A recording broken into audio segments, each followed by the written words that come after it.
cutie. Oh, cutie. Cutie pie. Cutie pie.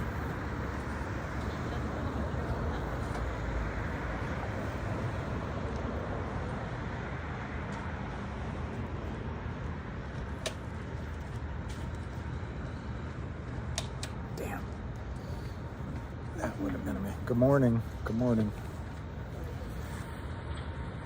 Good morning. The rain. Hey, Senior Pennington. Looks like everybody's going to make money on one trade today, so that's good. Hey, I'm sitting out in front of, this whole building here. It's a mirror. This twisted around. This whole building is the SEC, and eventually the truck's going to come down here, and I'm going to take some pictures. But I've been waiting. I was a little bit late. I was supposed to be here at 8, and I was at least half an hour late. But I might have been more like 40 minutes late. But it's not here yet. Anyway, good morning. I hope everyone's well. Once the truck comes, I'll probably end up Philadelphia. All right, guys. It looks like on GTII. Let me just see if I can see this.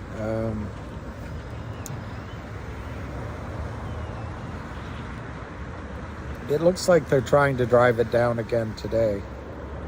But let me get a quote. Yeah, they've got it down. The bid, well, Paulson's in on the bid at 115. He's a real trader, but he trades for his own, he's there to make money. But Citadel is selling it at 120, 1,000 shares. We'll see how long it lasts.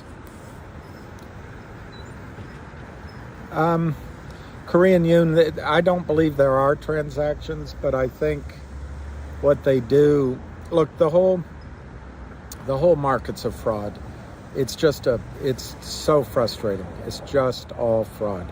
But what they do is they hold back some trades. And hang on a second. I got to turn the microphone.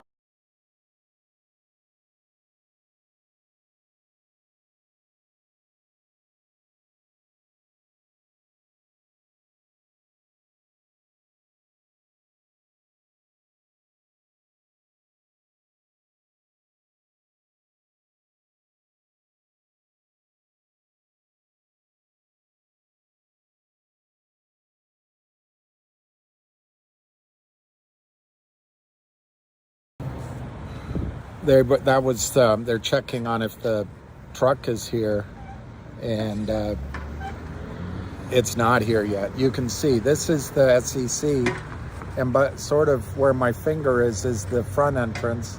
That's Union Station. I don't know what this is. It's a coffee shop here. COSM stopped all buying. Oh, Korean. I just think they held over some trades from yesterday and then printed them today. Oh, we made a mistake and let's get it up there. And then it shows a lower price. MMTLP, one, I think you should look at it like December 12th is regular trading, and then until the 14th is after hours. So basically you can't do it after the 12th. Yeah, they're gonna bring out all their stops. I think they're bringing out all the stops on GTII, but hey, Eddie, it's going to be interesting with MMTLP. They're either going to do nothing and let it just go in and hope the DTC can settle it up for some cash, or they're going to have to cover. Yeah, guys, this is getting to be a dilemma for me that I have to try to figure out. This back and forth and bickering on YouTube is risky. It's risky to your financial health, but it's also risky, I think, a little bit to me, because there's any way I step, I lose. If I say something negative or questioning about what's happening, it makes it look like I don't know, like I'm taking sides against Lou or something. But I got to tell you guys, GTII, it is simply wrong. It is simply incorrect that GTII hasn't updated people at all. All right, hang on one second.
Okay, the truck is here somewhere, but 0.85?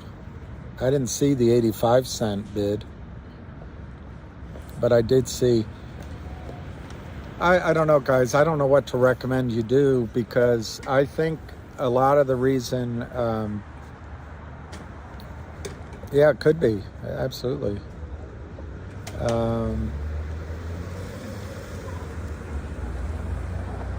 I think I reviewed COSM last night, and I don't want to say anything negative at all, because it seems to have the momentum. But I just want you to remember to get out while there's volume at any price. Maybe it's $10, maybe it's $70. Just make sure, because I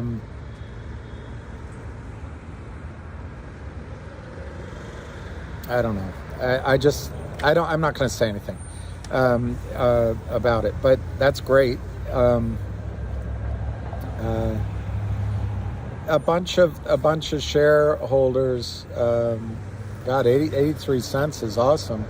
I would tell you, I'm not giving advice, but COSM swapped out for CRTD is a good trade. COSM, maybe it'll go 1-to-1 for GTII. I don't know.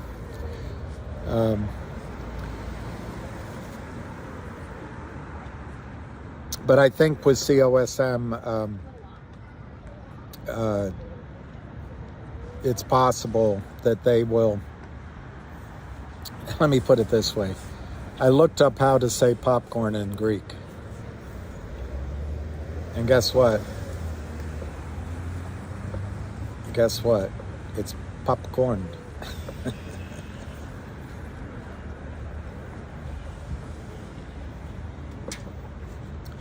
Victor Lim, I don't know that answer, but I'll try to get an answer for you. It is an offshore exchange, and it would make sense that the monopoly that is Goldman Sachs would try to prevent U.S. citizens from being on it. But I'd have to check that.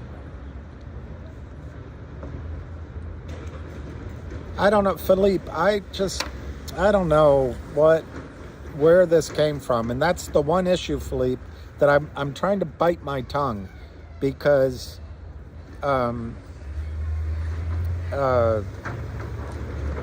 I just don't think it's accurate. Somewhere there's miscommunication, because that's 1, 2, 3, 4, 5, 6, 7, 8, 9, 10, 11, 12, 13, 14, 15, 16, 17, 18, 19, 20, 21, 22, 23, 24, 25, 26, 27, 28, 29, 30, 31, 32, 33, 34, 35, 36, 37, 38, 39, 40, 41, 42, 43. That's 43. What does that say? I guarantee the position Lou is now in is short. That's 43. That's 43 news releases this year from GTII. And they're all relevant. They're all things that matter. So I just don't agree that they haven't been responsive. On Upstream, they announced it November 18th. There's Thanksgiving. There's the Wednesday before, the Friday afterward, and today's the 29th. I don't know. I really don't know what else they could announce without being accused of hyping, which is also against the law for the company. The other thing is, Upstream is two things. It's the dual listing, but it's also this digital item. Well, they're not going to issue that until the law firm merges, and the law firm is perfunctory merged, except for the audit. And the audit's third party. GTII can't do anything about speeding it up. And it's hired by Wildfire hired it. So it's not GTII. So this is obfuscation or misinformation or dissembling. I don't know what it is. I don't know why. Because people are smart. They know this. It's posted. So I don't want to cast any questions on motives, but it's just not factual. The company is updating, it is doing everything it can, and everything the company does has to go through lawyers. They have to make sure it's approved before they press release. It all takes time, but they have to do it that way. All Kurt Kramer has to do is hit a sell button and get his buddies to all sell illegally. So I know it's frustrating, but I can't agree with the viewpoint that the company is not being responsive, is not giving information, and is not doing everything it can to help you and to go after these shorts. Further, Reg FD, one, it requires the company not promote. So you can make an announcement if it's relevant, but you can't make it 3 or 4 or 5 times. You can only do it if it's just matter of fact. The second thing is you can't speak to one person or even just us without releasing it to everybody. I gotta go find the truck. So I'm going to take you with me as we go find it and talk to you. We'll do our talking. We'll do our talking walking. We'll do our talking walking. Yeah, that's fine, Adam. I'm not against you guys making a trade elsewhere. I have absolutely no... Yeah, I'll see that. I will say the stock prices, but I can't see them right now. So you got to give me time to find the truck. That's what, and then I'll look on my phone. Here, I'll show you where I'm going if this allows me to do it. Yeah, I think you can still hear me, but this is your nation's capital. And I don't know what this building is here. I should know. I can almost think of what it is from the front. I want to say it's a judiciary or a court building. But here we're walking up to Mass Avenue to find the truck.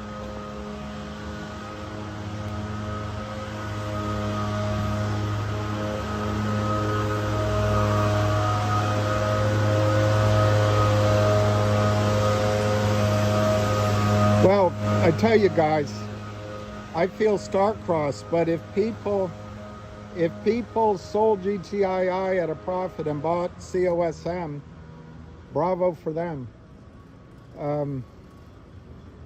Bravo. But make sure that just make sure that you don't get greedy on COSM. Just make sure.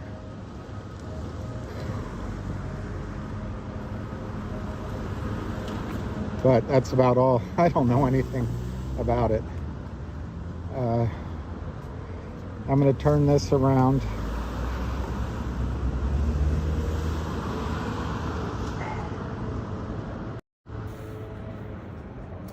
It's not, I've got a,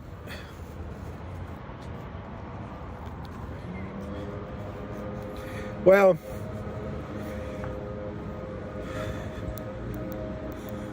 it is attention grabbing, but we haven't helped ourselves with all this anxiety and FUD, and it opens the door for what these guys are doing. On the other hand, it might have happened anyway because it's that time of the year. Well, there you go, DR. That's the question. Do you sell now? I wouldn't, but I think if you're trading the stock, it's too late to sell. But on the other hand, if you're trading and you have a better idea, I was taught always that the time to sell is when you have a better idea. And I don't think, as Ham says, I don't think there's a better setup for a short squeeze than GTII. All right, now let me show you where I am. I can't find this truck, but I'll show you a little bit of Capitol Hill. That's this is Mass Ave, and these bars all in there where your representatives go. The Republican National Committee or whatever it is right up there on the left. And then this is the back end of one of the congressional buildings. And Union Station's there. The Capitol is right over those trees. Anyway, I'm gonna find this truck if it's the last thing I do.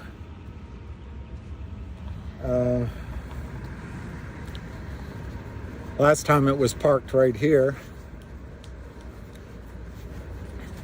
Anyway, let's see what your city of rats. Are you saying demo rats? Democrats?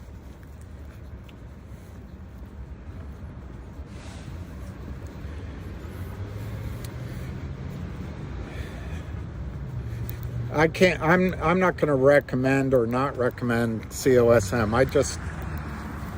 I don't know any of the players. I just don't know.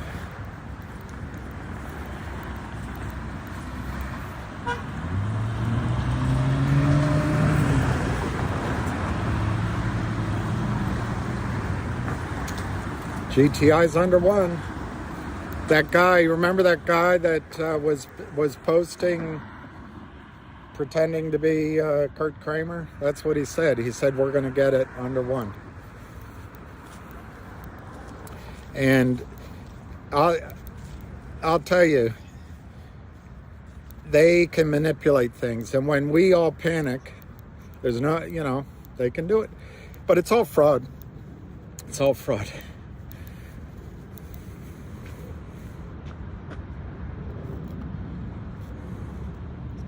Yeah, it looks like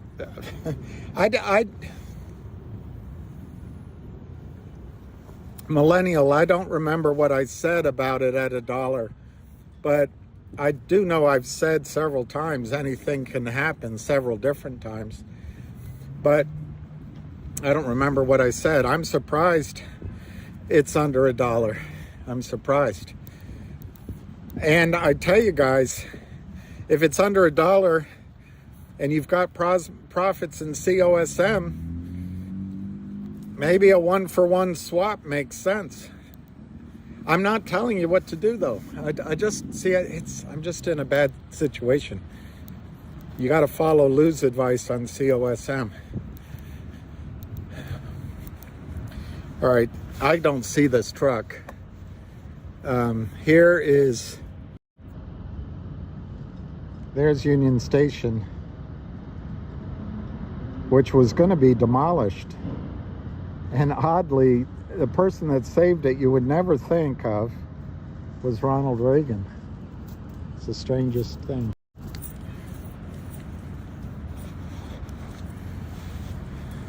Or at least it happened during his administration. All right, I'm walking down to the SEC, see if we can find this truck.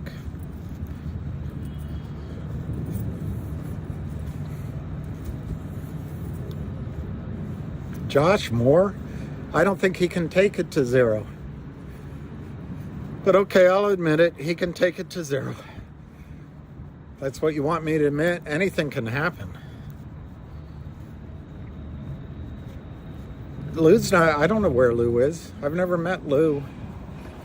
I'm in DC. Yeah, Keith, I wouldn't sell. I'm not telling you to sell. I don't think it's going to go to 0. But like someone just pointed out, I was wrong about it not going under 1.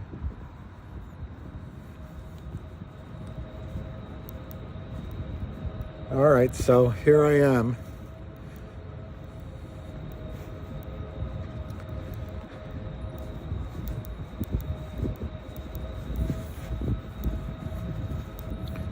So what happens is, I'm down as well, Millennial. I'm down as well, guys. I'm down as well. And massively is a good word.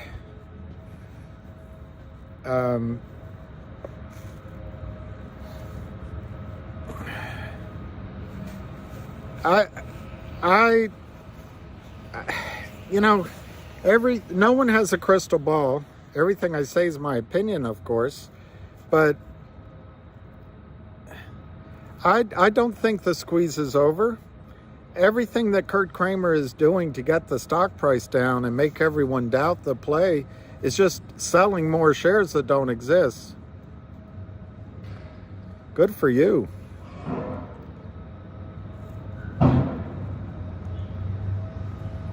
Look, I give all credit. Eric, wow. Eric is a... I don't know why I'm doing it, James. A lot of people are telling me not to do it. And maybe I shouldn't, James.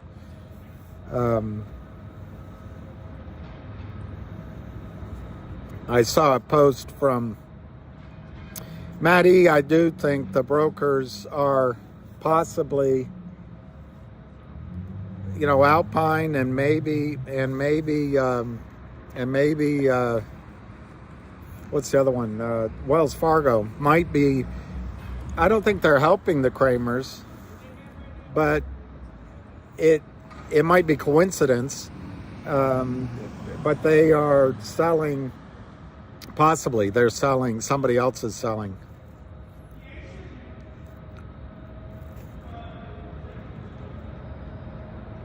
Well, I don't know what I'm doing, and I don't know. It puts me in a spot because I don't want to...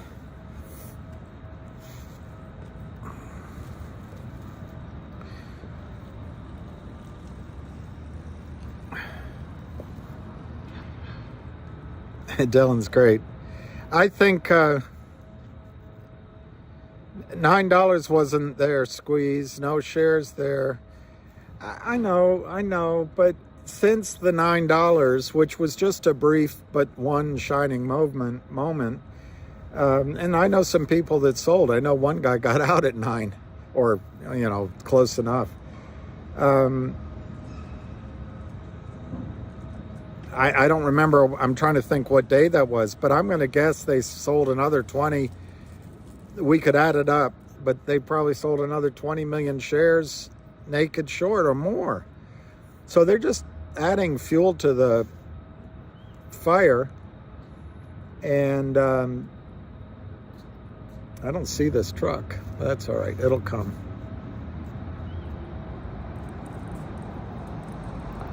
What did Nate Baker say? I don't know. I didn't see what Nate Baker said. The reason the price drops is people are dipped out to jump into Cosmo, but once it does, yeah, I think that's right, Nate. And it's okay. I mean, if COSM's 80 cents, it's 80 cents. That's,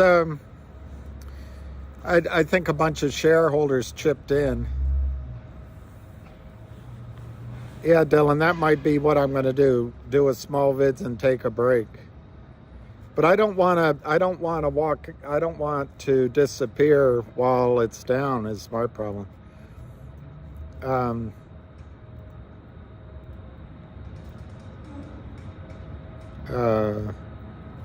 Dual listing, we don't know.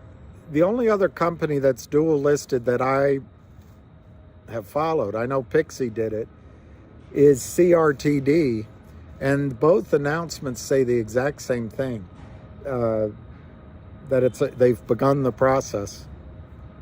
I don't know how long it takes, but I assume it'll be January at the earliest. But that's not the only thing Upstream's going to do. It's going to do the dividend.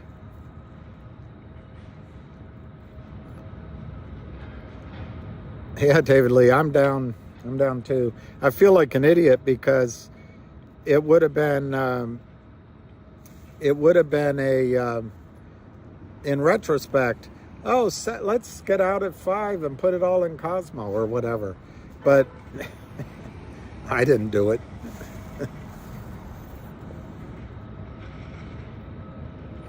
Gordon Mack, GTII is a joke. Cosmo going to 3. I hope so, for your sake.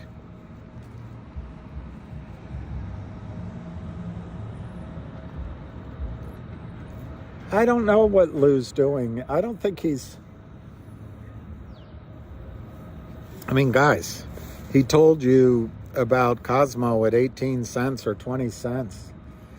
It's hard to fault him for that one.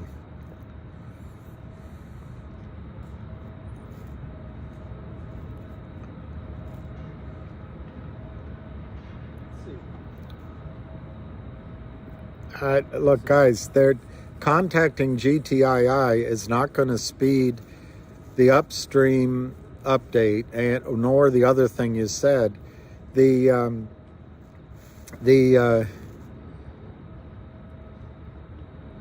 fact, because of all this FUD, I guarantee you when the news is announced, any news, Kurt Kramer's going to sell the stock off, even with good news. It's not going to matter about the good news. What's going to matter is sellers can only sell once. Haters can hate, they say, and keep hating, but sellers can only sell once. And when the selling's done, the real selling, that might help. Now, the Kramers can sell all they want, apparently, because the SEC right here doesn't do anything.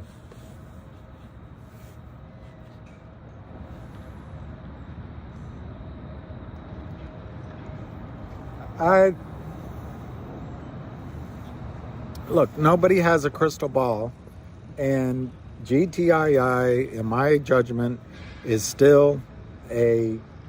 Look, yesterday I think I said there's 3 reasons. You invest, you trade, or in my case, what I think we're all doing is we're trying to play for a short squeeze. Those three things. And I'm in GTII for a short squeeze.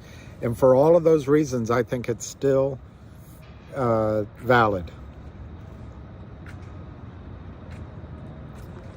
With all due respect to whoever said that, I think Avid, the cat zone, I think Avid is terrific.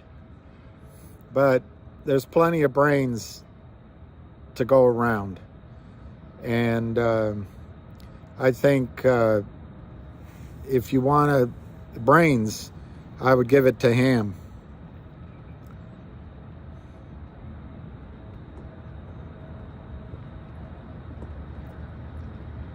Yeah, exactly. I think we need to be... Oh, Rara Coco. Rara Coco. Rara Coco.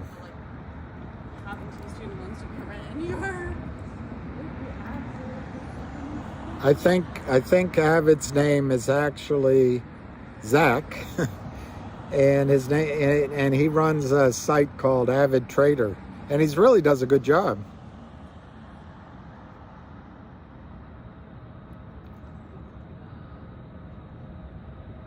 I think something's bugging Lou. I don't know what, but I don't know Lou that well. But I don't know. Hey, Shadow 4. Lou, don't create drama.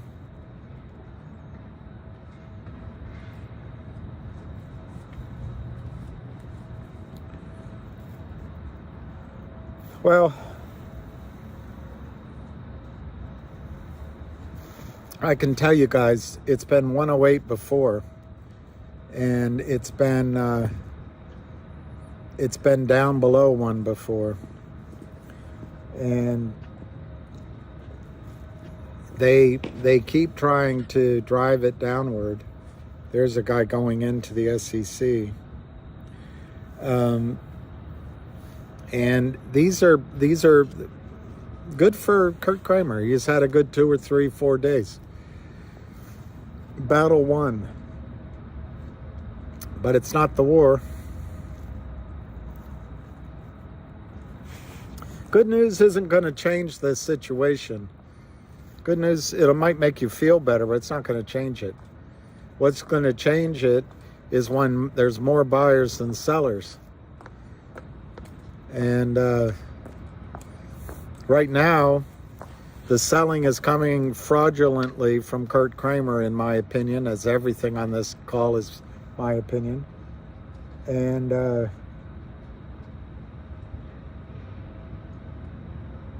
it's coming from us, it looks like. But whales are buying. And I don't know where this guy could be. This is the SEC. I'm waiting for the truck. See, the SEC, the U.S. Securities and Exchange Commission. And the truck's here somewhere. I guess I don't know what time it is. I can call him.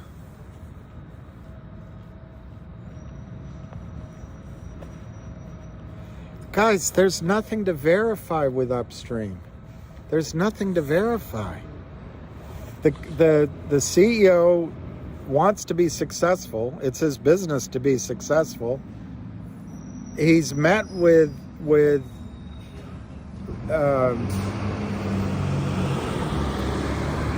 people close to GTII.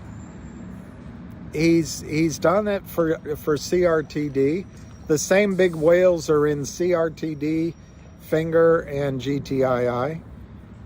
How long, is he going to disappoint those big investors and those companies upstream? No. But the reason, and this is where I don't understand the obfuscation. It's not hard to understand. They announced Upstream on the 18th.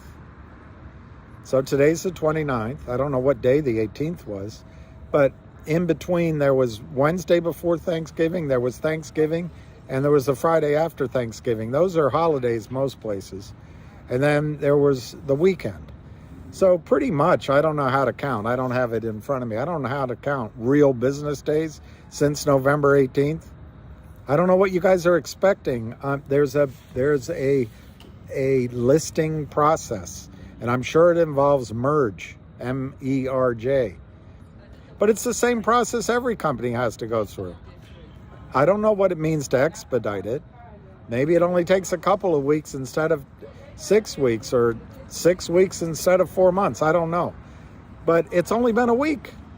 It's only been a week. You guys have high standards. And the other aspect of Upstream is issuing a digital dividend. Well, what I've heard, you have heard, is that digital dividend is probably going to be a coupon from 1-800 Firm per share. How does GTI issue a digital dividend from 1-800 Firm until the merger is completed? I don't know. I don't know how they do it. They can work on it, and I bet they are working on it. But I don't know how they deliver a coupon from 1-800 Firm until the merger is completed. What's going to complete the merger? It's all agreed. What's going to complete it? The audit. Third-party audit. Well, if it's truly third-party, you can't influence it. You can't influence it. I don't know. I've hired accountants before. They get things done when they get them done.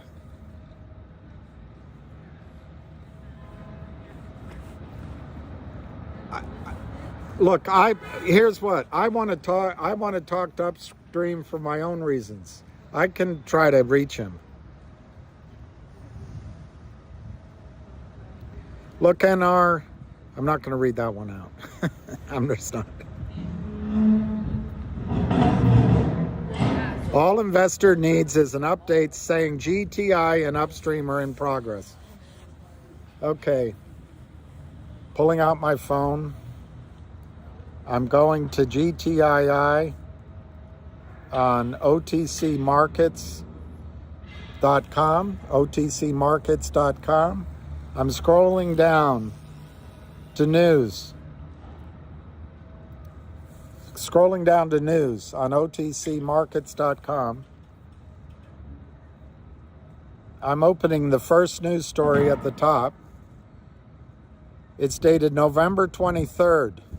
2022. Global Tech Industries Group, Inc. updates shareholders on exercised warrants progress. See that? November 23.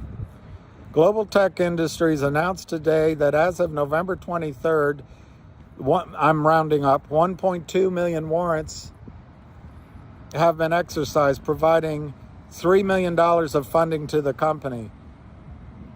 Management is also in the process of completing a post-effective amendment to the registration of Form S1/A in order to update the financial statements. David Reichman, CEO. See? David Reichman, CEO.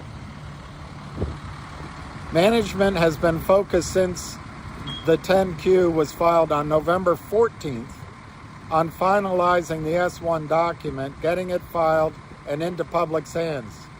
Okay, that's his quote, right under it. The company has also been in contact with management at 1-800 Firm and have ascertained that the prerequisite PCAOB audit is in process and appears to be moving ahead on time. Okay, now we'll go. That was November 23rd. Today is November 29th in the morning.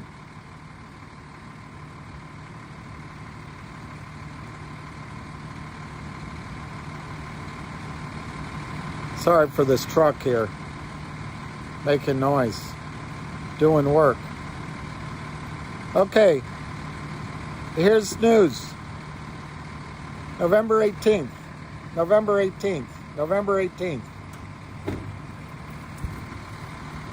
Global Tech Industries, a Nevada corporation, announced today that it has begun the application process to list its shares on Upstream, a trading app for digital securities and NFTs powered by Horizon Fintechs and Merge Exchange Limited.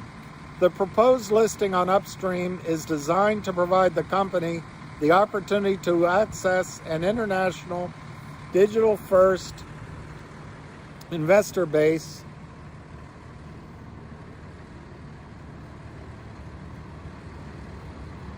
that can trade using USDC digital currency along with credit, debit, PayPal, and USD, potentially unlocking liquidity and enhancing price discovery. Commenting on the listing strategy, David Reichman, chairman and CEO of GTII, said, "This is November 18th. We are pursuing GTII's listing as part of a broader effort to bring value to our shareholders and create an entire new liquidity stream for the global community."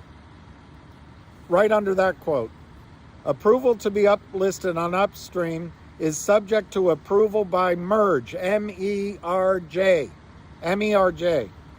However, as an existing OTC QB company, GTII may be eligible for an expedited listing process. About Upstream, a Merge Exchange Market Exchange is fully regulated global stock exchange for digital securities and NFTs. Anyway, I'm not going to read the rest of the description. All right, so that's that news.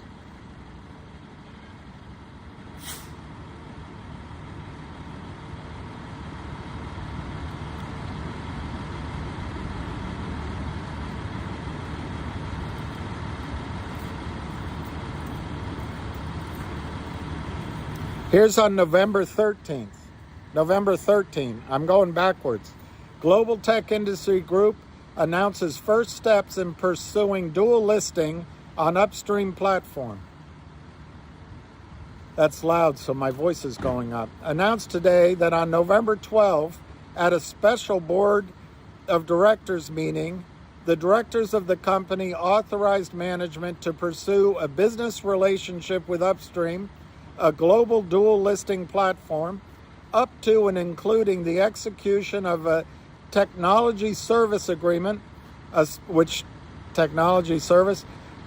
sponsor advisor agreement, as well as any other required documentation in furtherance of this goal, and report back to the board with a final recommendation. David Reichman. Management has been focused since early spring on finding a way to deliver a digital dividend to our loyal shareholder base. We believe that this alliance could finally afford us the platform to do exactly that. This partnership could give GTII a broader reach and wider audience, and our shareholders the opportunity to trade on an exciting and dynamic exchange, as well as receive a digital dividend. That is November 13th. November 13th. So if I do quick math, that is 16 or 17 days ago.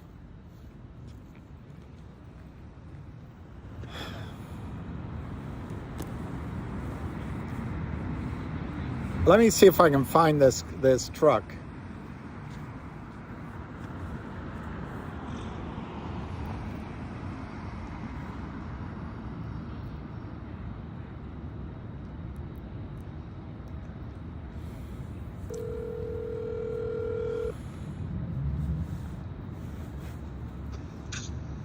Hello?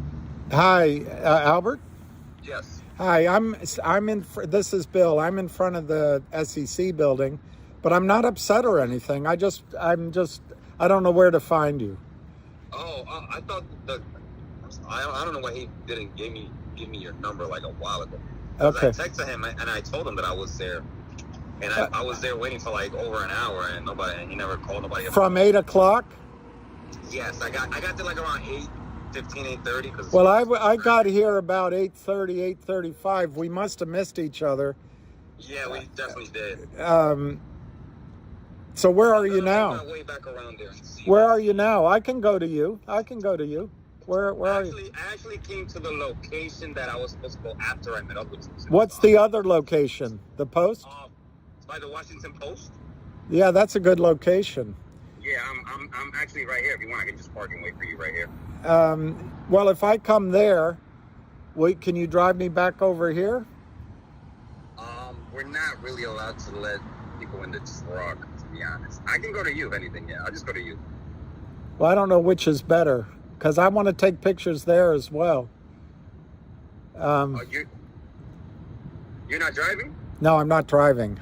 I took an Uber here, but if I can get an Uber from here there, I guess, and then get an Uber. Yeah.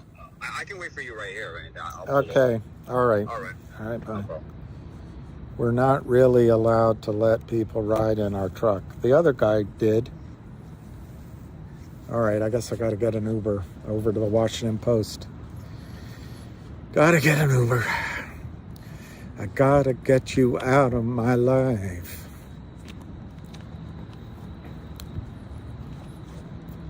You guys, you're going to regret not buying GTI down here if the stock goes up, which I think it will. On the other hand, could it go to zero? Anything can happen. Gordon Mack, is this what it's devolved into? What do you mean, Gordon? What do you mean, Gordon? It's devolved into Kurt Kramer shorting the stock aggressively, illegally, with his buddies, selling, I think, close to 100 million shares in the last 2.5 months that don't exist. That is what the play has devolved to, Gordon Mack. It is. And unfortunately, on top of that, there's been I don't know what to call it, infighting, but there's been a drive to sell GTII and get into COSM, which seems to be working. So I'm not judging it, but that's selling pressure as well. Just explains where the selling pressure is coming from is all. Not judging it. So, yeah, that's what it's devolved into. It's a big sell-off.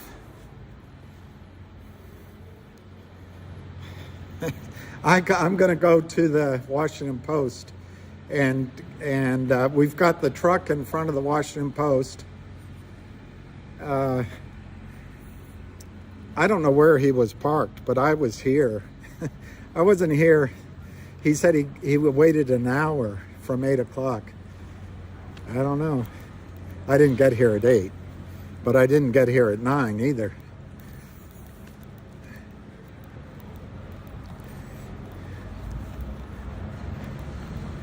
Maybe I can just take this taxi.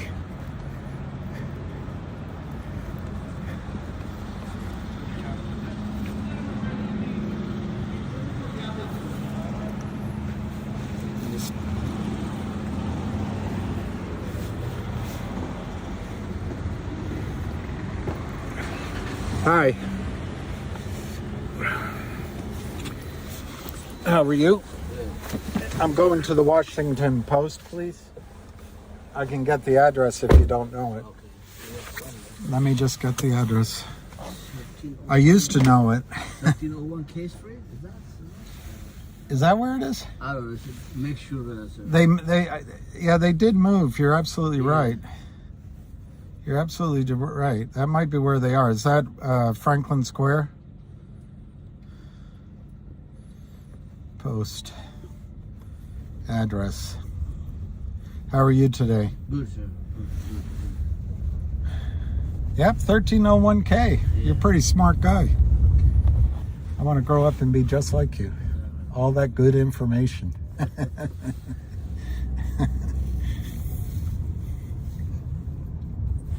Gordon Mack knows. Gordon Mack knew where it was. Everybody knows where it was. It used to be on 15. Yeah. What? They sell that property? I think they either sold it, but they redeveloped it, as you know. Oh, yeah. When you go there, it's Big, beautiful. big, It's gorgeous. Yeah. And Still, the Washington Post run the same family, or they sell it?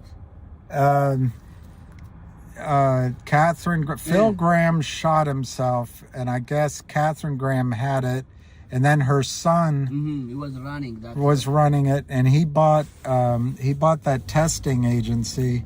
I think he sold it. He sold it. My memory is he sold the Washington Post. Yeah, he did. You know who bought it? Bezos. Bezos bought it for. Yes. Bezos paid less for the Washington Post than he gets for the contract to build the cloud for the CIA. Okay.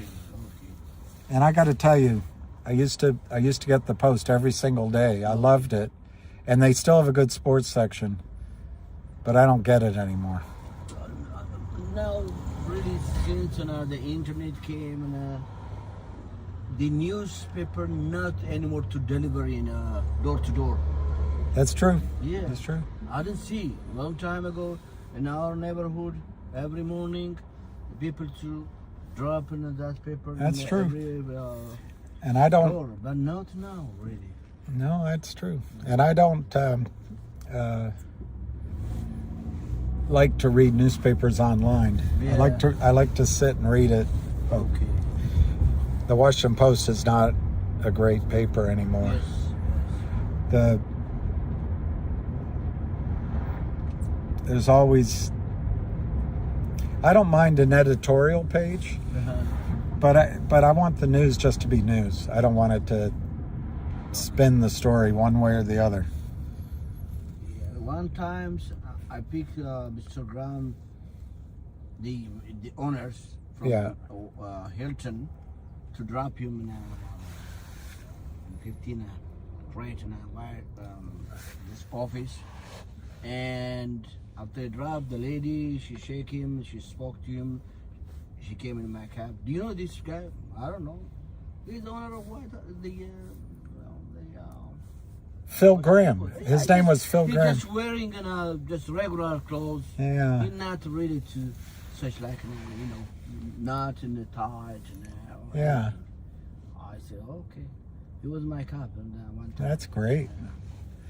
I ran into Ben Bradley 3 times in my life. Okay. You might remember him, but Senator Bradley, the one. No, Ben Bradley, the editor of the Post. Oh, okay. Back, Okay. back in 16.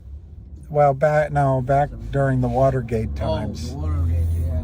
And he's a tall, handsome Okay. Boston guy, Okay. twinkle in his eye.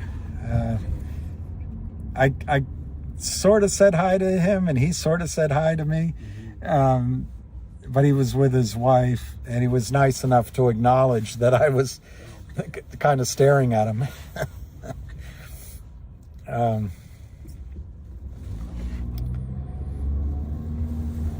Let's see. Senator Bradley, one time runs for the president. You remember him? I remember Benjamin Bradley. No, not Ben Bradley. It was Well, what do you call his? what was his first name? Senator Bradley. It was. He was one time in my cab too.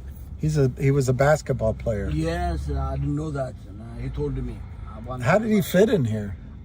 After he left from Tenet, Yeah. he came in city, and I don't remember which hotel, and I picked him.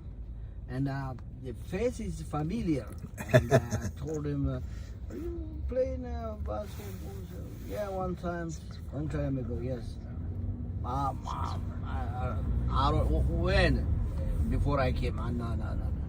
Before I was not here when you played basketball. So, but your face is not for me, you know, it's very familiar. Yeah, one time I was running for president and I was senator. Oh, yeah, I remember. Okay. You see, this country, one thing is in the quality teams, they took in a cab and it doesn't matter he was senator or general, doesn't matter. But the Right. third world, once you was in a top, my God, you don't want to down or come back to come down to taking a taxi. They always they try to keep in that dignity. It's not working in Africa. Right. But in America, it doesn't matter. They took in a cab. I don't know you. You probably are a millionaire or billionaire, but you just pick in a taxi. I You don't am. mind. His name was Bill Bradley. Bill Bradley. Bill Bradley, yes sir. I am such an important hot shot. You never know. Exactly. Never know, sir. One thing is America, the quality is they don't really care. They took in a cab or limo, whatever, or whatever. They don't really care. And only that kind of things is You probably don't know baseball, but exactly. when I was you know, long time ago, I used to work in Rochester, Maryland as a driver, and one the manager, the catering manager, he gave me a ticket to Orioles. watching Orioles in Baltimore. Since start the game to the end, I don't understand the game. I just the people drink and eat hot dog, drink beer. A lot of people don't know the game. They're just there for the hot dogs and the beer. Yeah, and I did, but really, still I don't know how to that game to exchange the teams. Some team come up, hit the ball after a few. Yeah. I don't understand it, but even still I don't understand. You used to play them or? No, I didn't play, but I was going to tell you that you probably heard of Babe Ruth. You might not have, but when he was a famous Yankee baseball player, and one of the most famous of all time. But years ago, 80 years ago, the King and Queen of England came to the United States, and everyone was, so excited. They don't know how. You got to curtsy. You can't touch the king, queen. You can't look at them unless they look at you. All this stuff. So the king goes to visit Yankee Stadium, and all the players were nervous. And I think he even might have gone into the locker room. But the players, they're in awe of this. This is the King of England. And so as he walks in, there was a quiet and reverence. And Babe Ruth looked up and he said, "Hiya, King." What's up, huh? American. Hiya, King. That's America. Yes, it's America, yeah. We don't care. We don't care about the titles. Yeah. My father was in a military back home. Where's home? Ethiopia. Oh, Ethiopia. Yeah, he was in a veteran. How come in Ethiopia the women are beautiful? I don't know what happened to the men. Yeah. And was the American soldier was trained the soldiers. Right.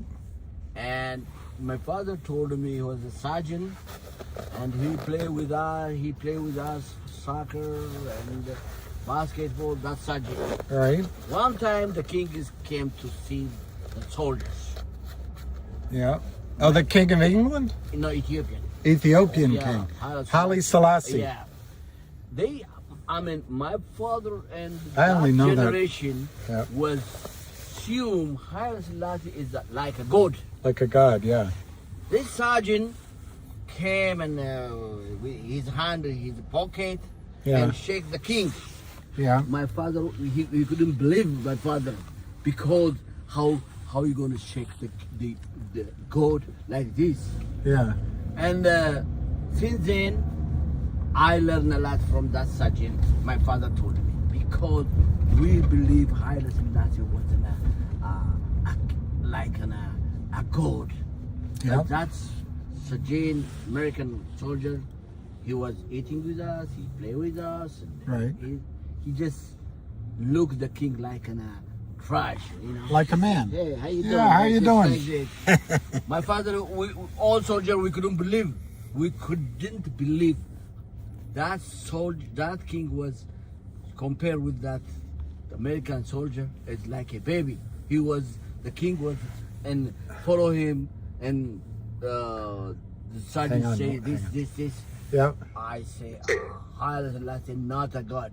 Haile Selassie. Did you meet up with is him? a human being? Yeah. Yeah, American. that's a great story. Hang on, sorry, Casey. Yeah, I'm on my way. He's at the Washington Post, so I'm on my way in the taxi right now. He says he was at the SEC for an hour, from 8 to 9, but I was there at least half of that. Anyway, we just missed each other. I don't think he did it on purpose.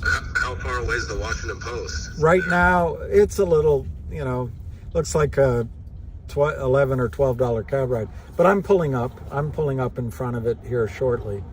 I don't see the truck, though. But I talked to him. I just don't see the truck. This is weird. All right, well, maybe call him and get a hold of him then, I guess. I did call him before. Let's just see. The truck, he might have... See, it's really hard to find parking. Oh, there it is. I do see it now. It's across the street. It's a perfect location because the traffic's coming. This is the main street, and there's a park there. It's a perfect location. Anybody up at the Washington Post can see it. It's great. I see the truck, so I'll get some pictures. Okay, and I don't know if he wants to go back to the SEC for a little bit. I asked him if he would, and he said he would, but he said he couldn't give me a ride. So I'll get there. I'll do it. We'll work it out. All right, okay. All right, thanks, Casey. All right, how much is it? 1071. Okay. Here's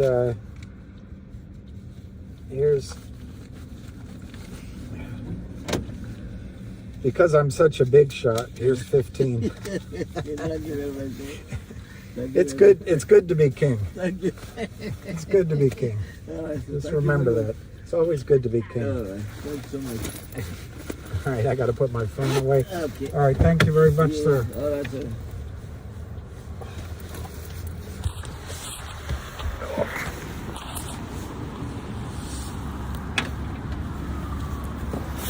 God, the taxis are so small. All right, there it is. You guys are going to see it. You guys are going to see the truck first.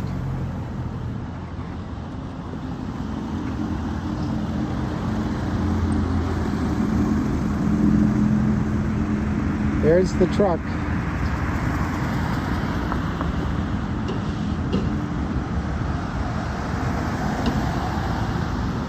Yeah, there goes my lunch money. I guess I better cross and take a picture of this truck looking at the Washington Post.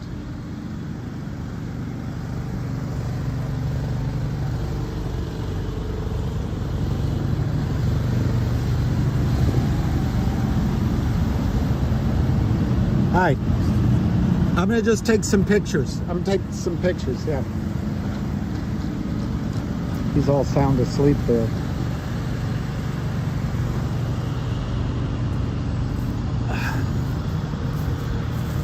I don't know how to do this.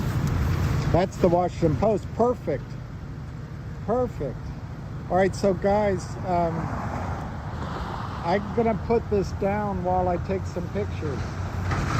And I hope that's all right, but I don't know what else to do.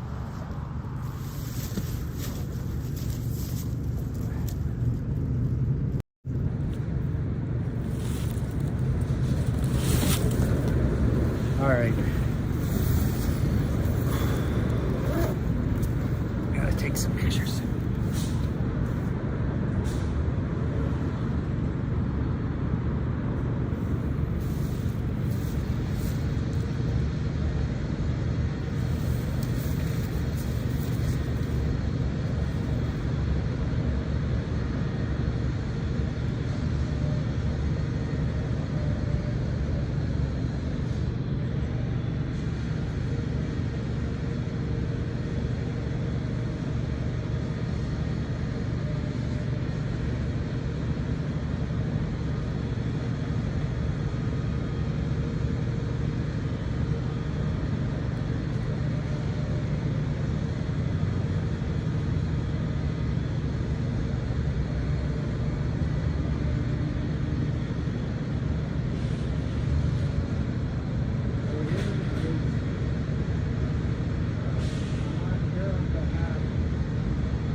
I got it. I got it. I'm gonna send it.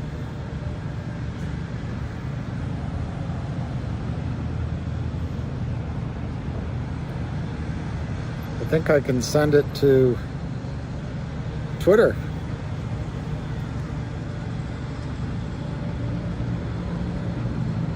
What's 108? Cosmo or GTII? See the truck? There it is. Washington Post.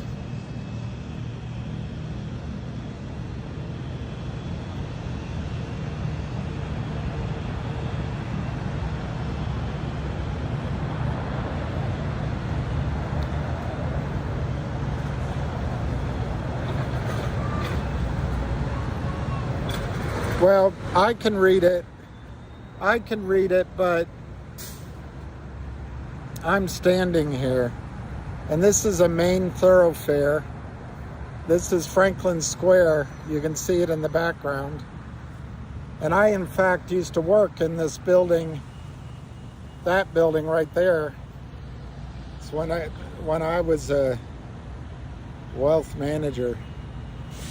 They used to have strip clubs. But anyway, over there, they're not there anymore. That was 40 some years ago when they had the strip clubs.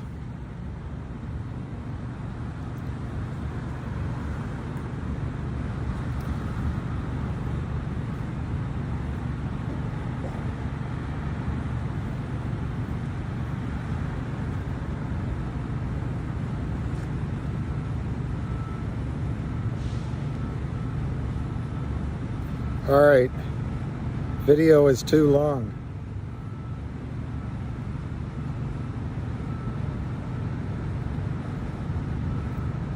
So what are my options?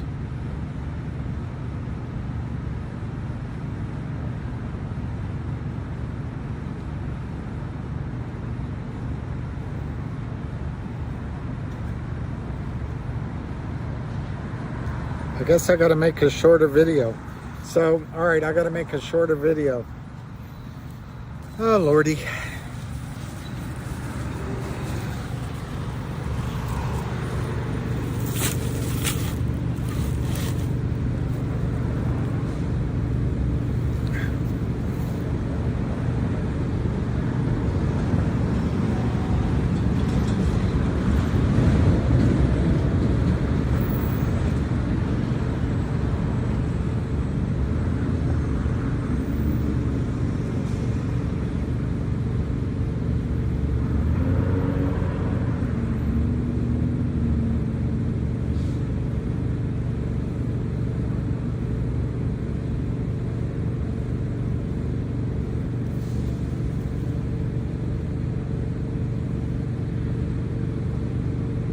I guess I'm live on Twitter. We are the short sellers of America.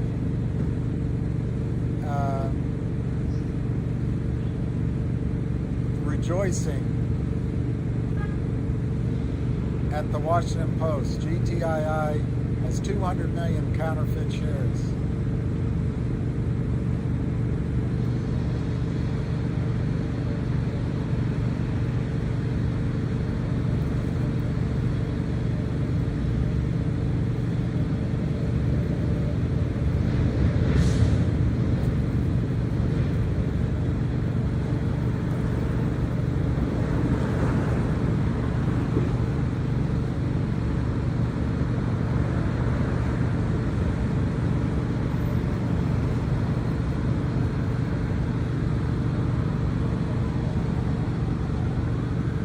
American dream persists. All you have to do is sell shares that don't exist.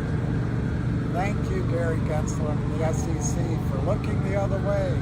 Happy holidays from the Naked Shorts. From Naked Short Sellers worldwide, happy holidays. Thank you, Gary Gensler and the SEC, for continuing to look the other way. The SEC and Wall Street have helped counterfeit shares for 30 plus years. We have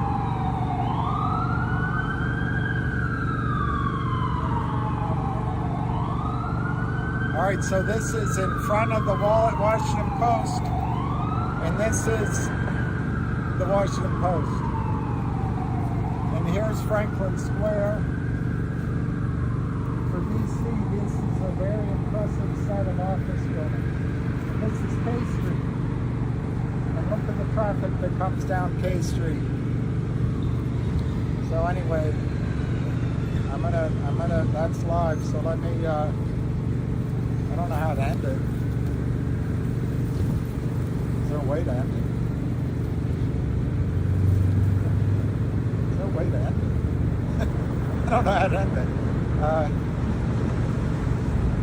Yeah, maybe if I go like this.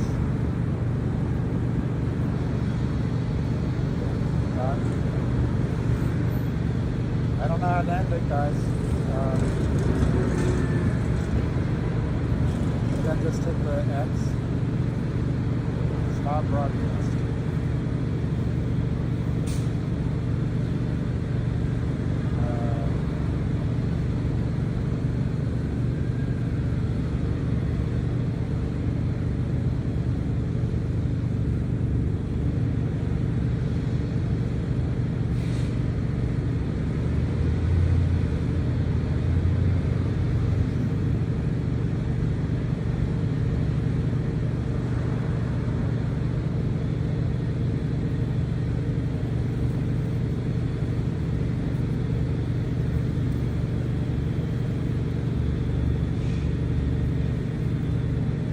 All right, I guess it's up there. I'm gonna take some pictures.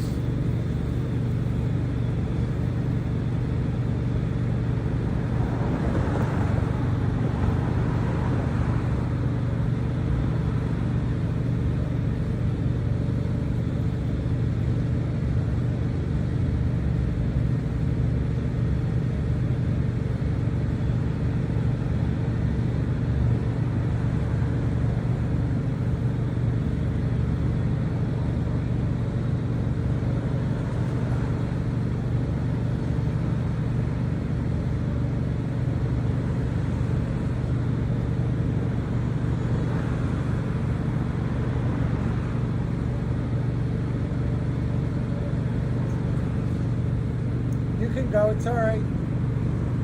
I'll just make sure you're in it.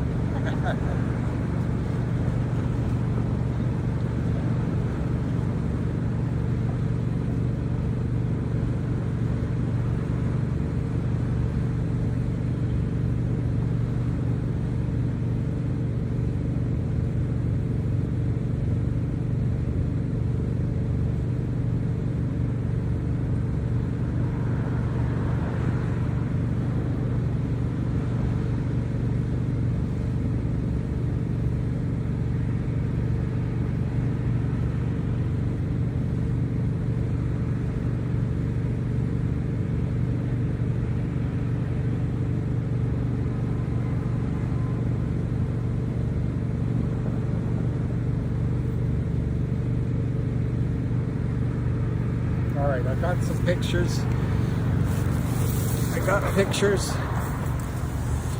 Let's send them up.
Oh, guys. Unfortunately,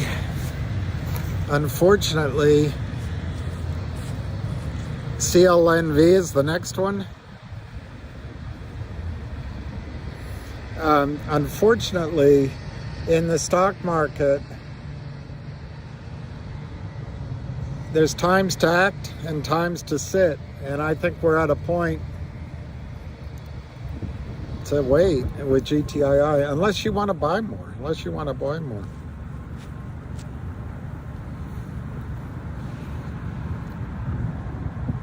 It's a little nippy out here. Let me look. Somebody asked for stock prices. Unfortunately, I couldn't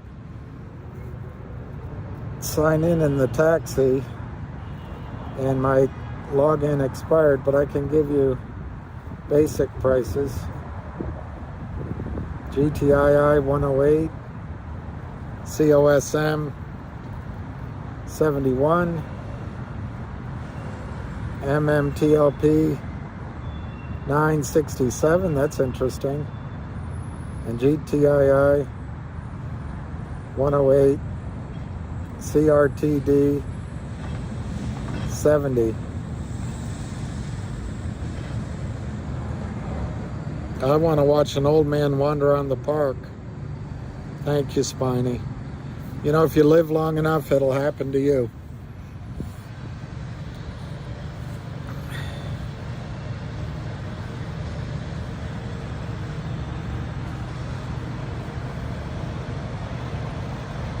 Yeah, there, ex-Wolverine. That's what I don't want to say anything, ex-Wolverine.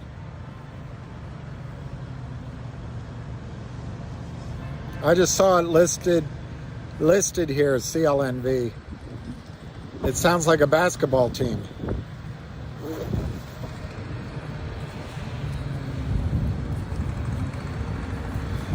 When I was younger, I would chase around different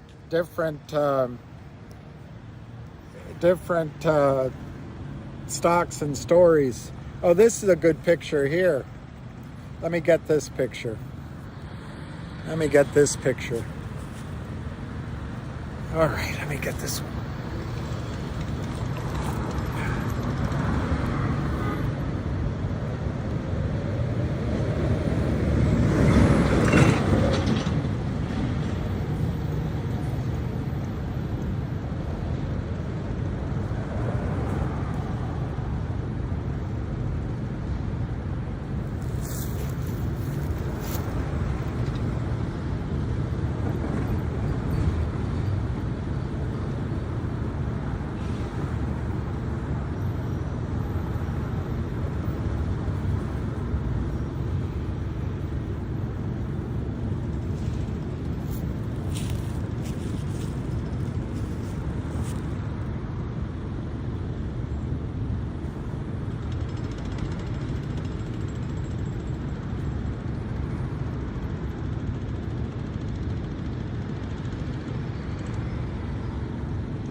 Okay, get in, get out.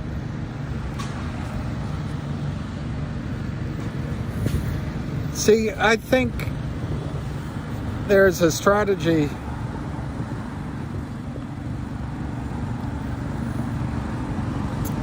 Well, I think he also said there'll be a second play. So who knows? Let me see.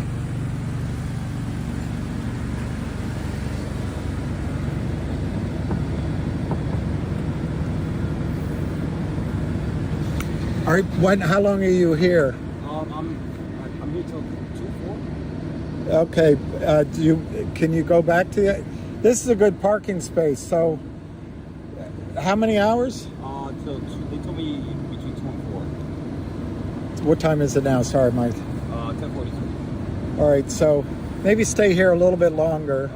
Okay. I'll go get a cup of coffee, and then maybe we can organize to go to the SEC. But this is a good location right now. Let me know when to head over there. All right, thank you very much. Appreciate it. We'll leave him right there.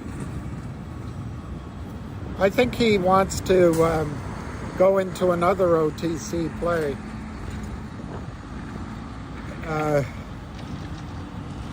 But if you get in at 12 cents and get out at 60 or 70, that's a nice trade.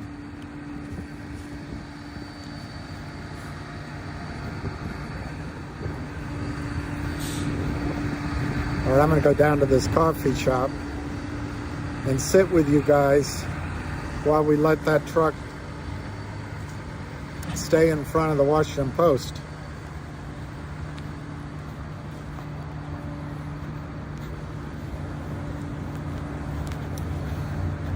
Guys, I think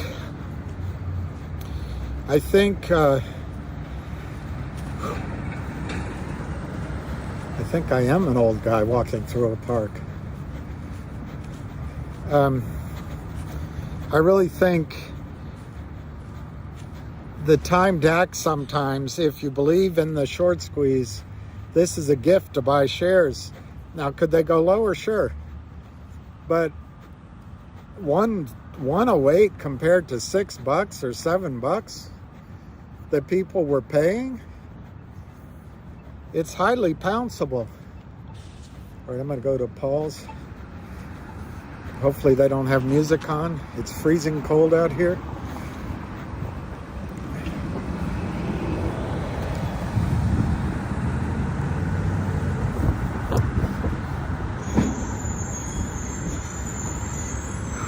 Thank you.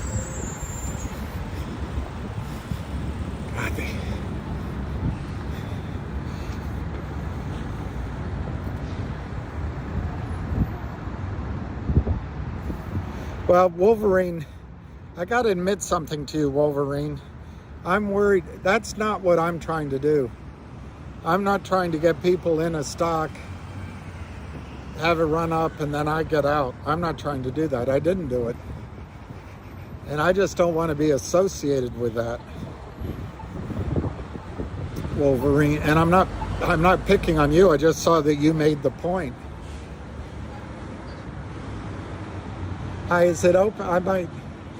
Okay. Oh, those look good. Are they good? I'll have one. Yeah, sure. I'm gonna get a coffee. Thank you very much. This is nice. Oh. Sit over here. Oh, it's so cold outside. So cold.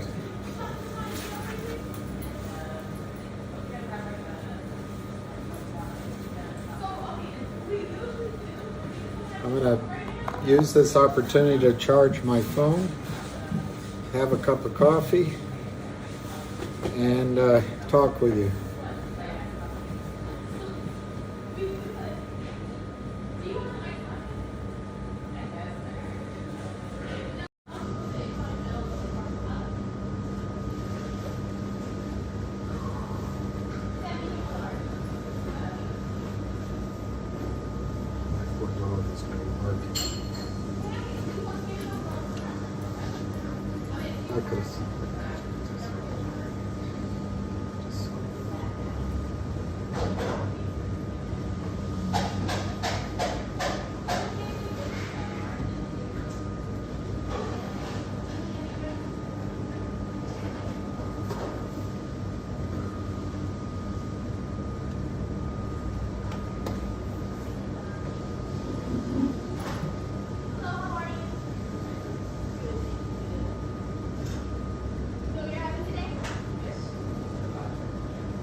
I'm just sitting here. I'm gonna get some.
I see you talking about me mooching. No, I didn't think about that. I could use the Wi-Fi.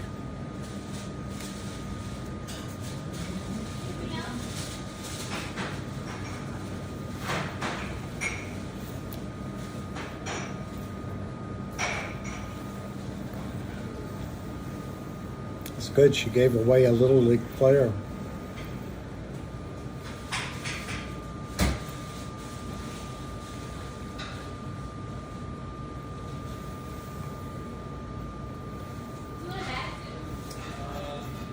All right, I'm gonna go get a cup of coffee. And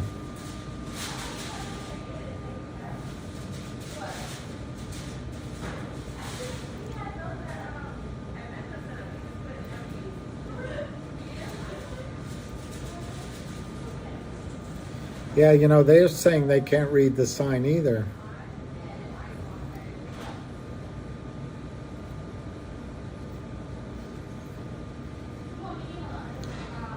So that's not good. Guys, they all want you to get out. The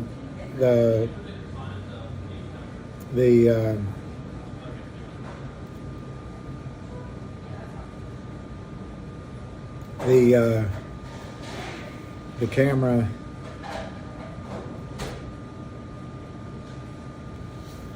Yeah, it needs, well, it's all a learning process, you know that.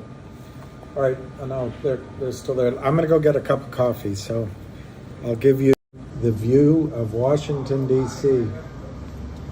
Home of the free and the brave.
the weirdest thing in, I know you're talking, I interrupted, but it's the weirdest thing. They don't take cash, which, by the way, is why Finger Motion is such a great stock, is they get their data from phones, and people use phones now to pay with in China. They don't take cash, and then the coffee takes forever. It's not, can you just pour coffee? No, they gotta drip it, drip, drip, drip.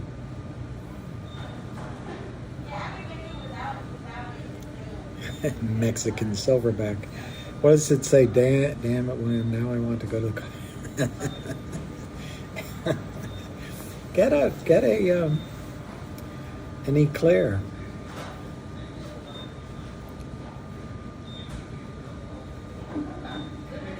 I know, Michael Hernandez, I really misplayed GTII. Shoulda, woulda, coulda. Get out at 7, 6, 5, 4, 3, 2. Buy it back at 1. Hey Dave, how are you? I love Vietnamese coffee, Kim A.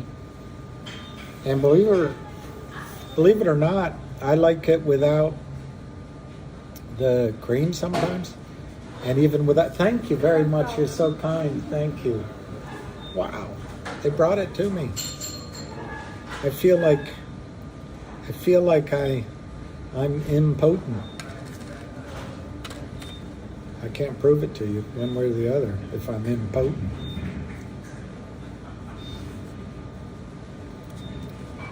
Cody. Sound like me. Just ask yourself, do you feel lucky? Well, do you, punk?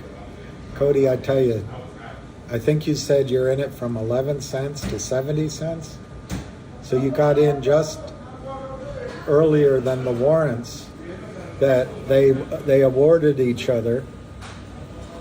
The company gave themselves 12-cent warrants. So you got in just below that. It's a nice trade. I'm not sure how much. It's like riding a horse. You can't ride it till it's dead. Our bus.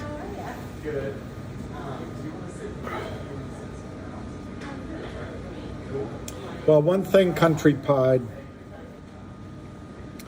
to the extent that, I don't know what Lou was trying to do, but to the extent that the pissing on fire hydrants is over with and the selling is over with. Each person can only sell one time, real sales. You're right.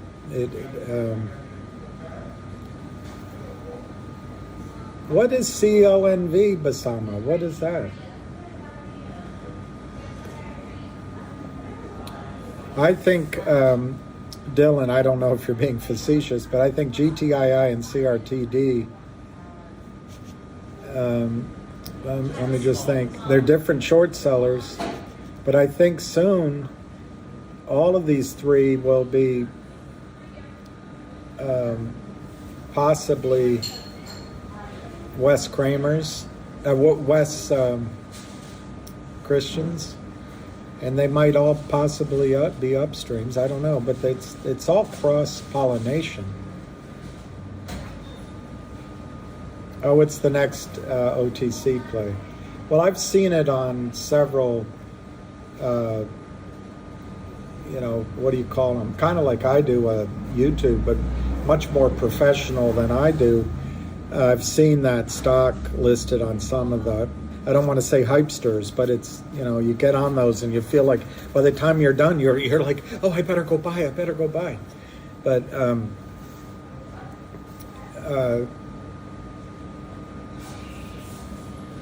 I think it's like spinning the thing on a Russian roulette.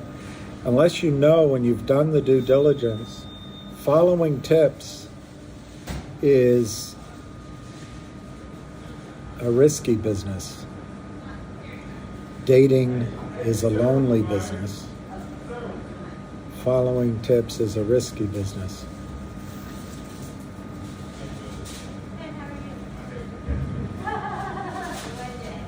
Keith, let me read what you said, Keith. CRTD getting destroyed. Finger under 4. Oh my God.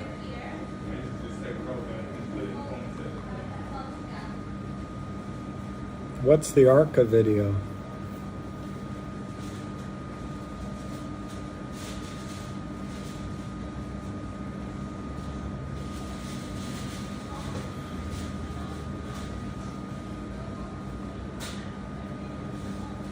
I think, guys, that GTII is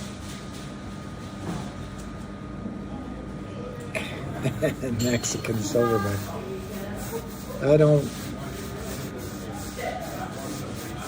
If it works, I'm going to go to Arizona, have a steak dinner, and yeah, Peter, you might be right. You might be right.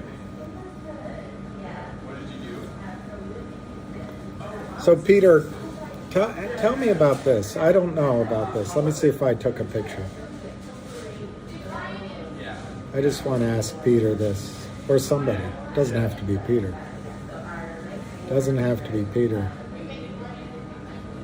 I may not have taken a picture though, so that makes it.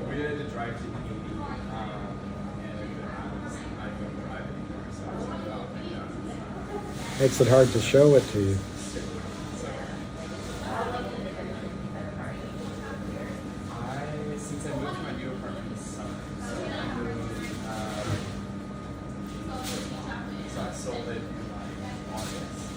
But I can ask you one thing, Peter. I can ask you one thing.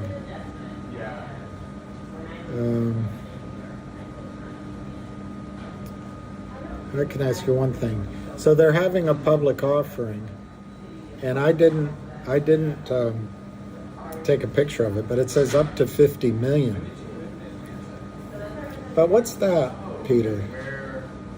They announced a reasonable best efforts public offering of 62,500,000 shares of common stock, Series A warrants to purchase 62,500,000 shares of common stock, and Series B warrant to purchase 62,500,000 shares of common stock at a combined price of 0.12 per share.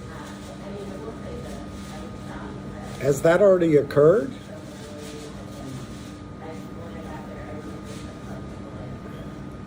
What's that, Eric?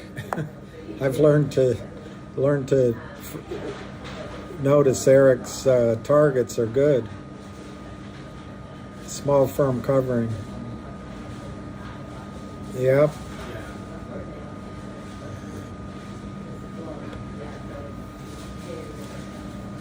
What did Vinny G say? Another guy. Yeah, I think that's right. GTI will be back up. And you know what, Vinny? Even though it doesn't feel like it, we're in a better spot now than we were 4 or 5 days ago, in the sense that I'm trying to do the math and the arithmetic in my head, but I'm going to say roughly 10 million shares were sold that don't exist, phantom, counterfeit, over the last 4 or 5 days. And if I'm wrong, I don't know how much I'm wrong by, but I think it was 1.4 million yesterday, and it was really much bigger on the 2 days before Thanksgiving.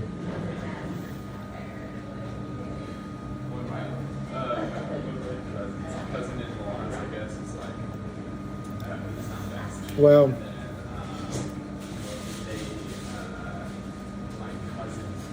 I don't know if that's true.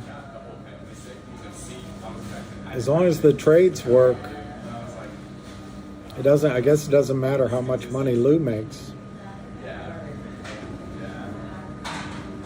That's what Arca said.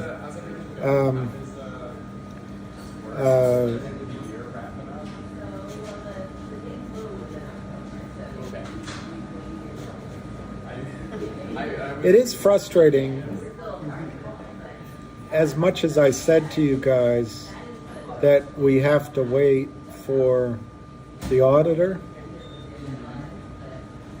and then that would end, finalize the merger, and then you should see the Upstream digital dividend. It is frustrating that auditors and lawyers work at such a slow pace, and then the markets, it's full of emotion and all that. But that's just life.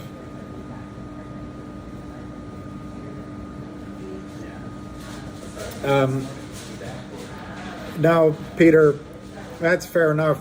And Peter, I don't know what question to ask. It says public offering on October 18th, 2022. They announced the pricing of its offering, 62.5 common stock or common stock equivalents, Series A warrants to purchase 62.5, and Series B warrant to purchase 62.5. Anyway, I was trying to read it last night. It was a lot of reading, and I was tired, and I just took some pictures. The other thing is, they have this approval to reverse split the stock, and I guess at a shareholders meeting on December 2nd, 2022, provide the board of directors with the discretion to effect a reverse stock split to regain compliance with the minimum bid price. Now, it seems like the stock's going to get to $1 anyway, so that may not be necessary, but it's a little bit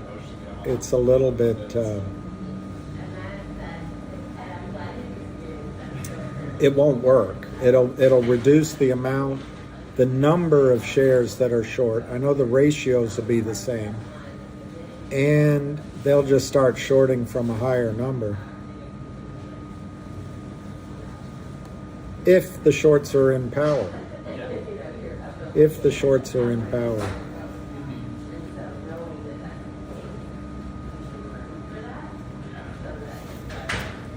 Matt is the voice of reason. Reason. Matt is a... Well, Jerry, they're not afraid of anything because it's always worked in the past. In the case of GTII, I really think it's one guy, Kurt Kramer, and his team. But it's possible that Allied Capital's in trouble. It's possible also that Wells Fargo might be. I don't know. Somebody else could be trying to sell it down. But the snapback, when that selling is gone and people start buying, will be quite sharp. And this whole sort of 2-week, 3-week period, maybe it's longer, 6 week. If it's the Kramers, they've been selling downward, but they're still underwater. And when it turns around, the margin call is just going to be that much worse. Just going to be that much worse.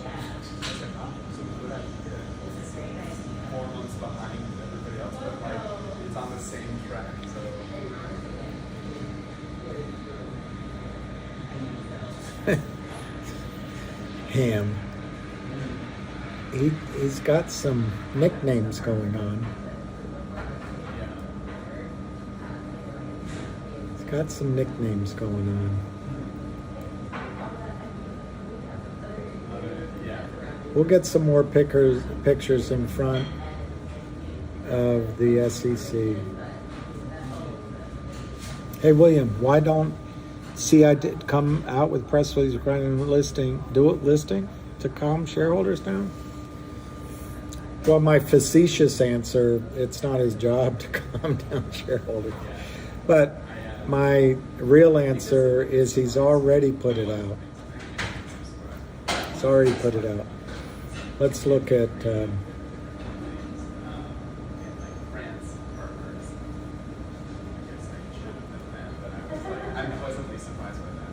I think it's just FUD, and I'm disappointed in, to the extent, maybe it's just a misunderstanding, to the extent somebody did it, I'm disappointed.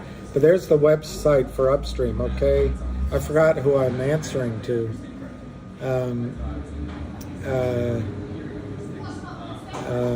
Everett's right. Eric Everett is right.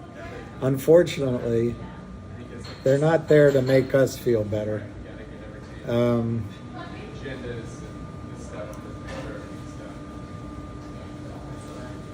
I just want to see if I can find,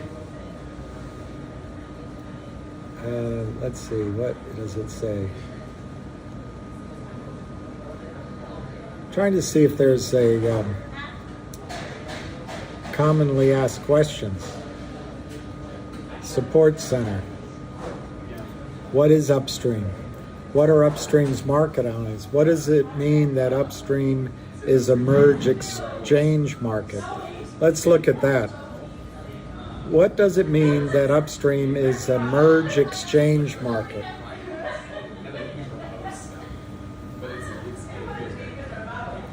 Merge operates a fully regulated and licensed integrated securities exchange, clearing system, and depository for digital and non-digital securities.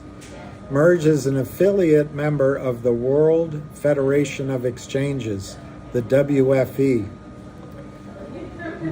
a member of the African Stock Exchanges, ASEA, a member of the Committee of SADC Stock Exchange, COSSE, a full member of the Association of National Numbering Agencies, ANNA, and a qualifying foreign exchange for OTC markets in the United States. Merge became one of the fastest growing exchanges in 2020 by disrupting the traditional stock exchange model. How Merge is regulated? It's regulated by, I can't say this word. I can almost say it.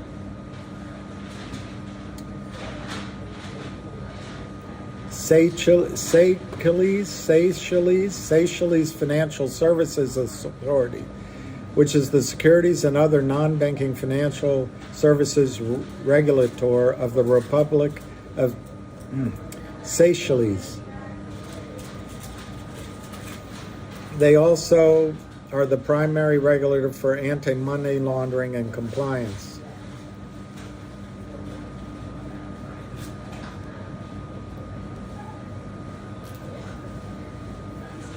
It looks like U.S. people can trade on it. All right, let's go back to the questions.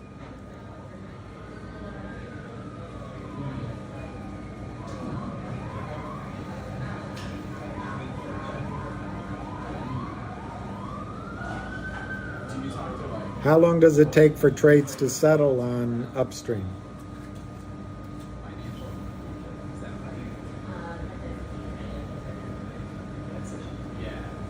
Trades on the Upstream secondary market settle immediately upon IPO close. If you are the seller, then you may withdraw funds as soon as the trade is executed. Note, short selling of securities is not permitted on Upstream.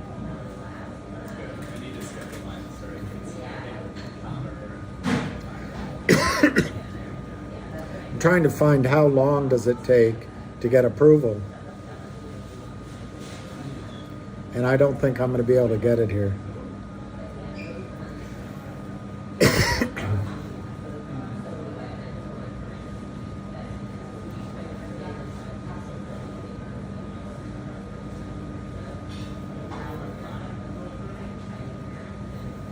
So,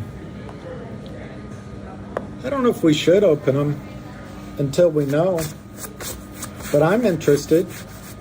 I'm interested.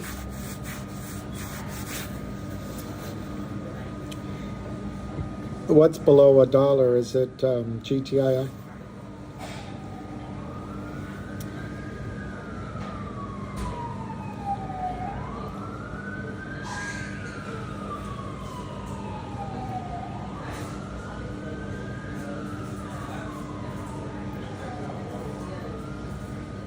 Oh.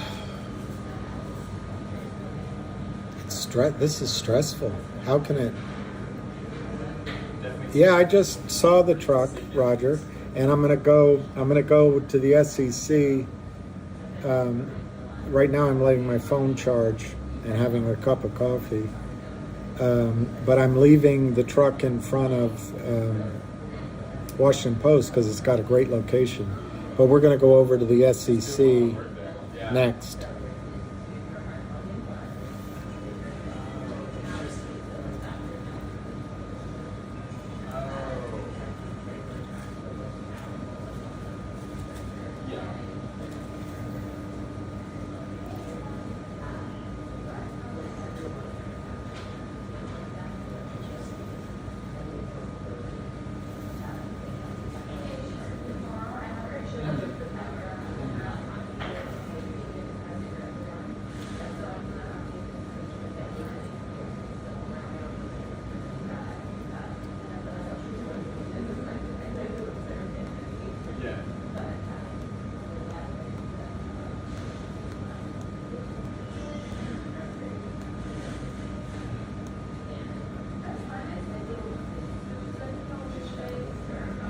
Okay, so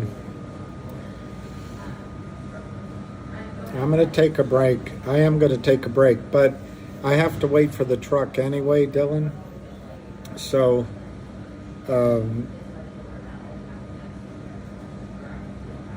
anyway, I can be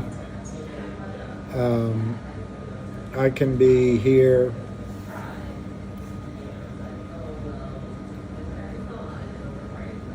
While I wait, but I think this time when I go over, I'm going to turn this off, and then I'll just take care of it at the SEC. But right now, I don't mind being here. All right, my coffee was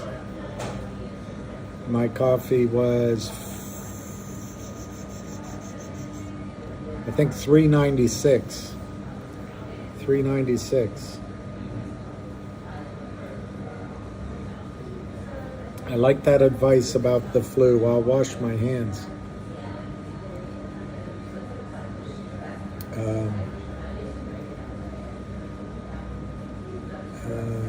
I want to give you. Somebody asked for the.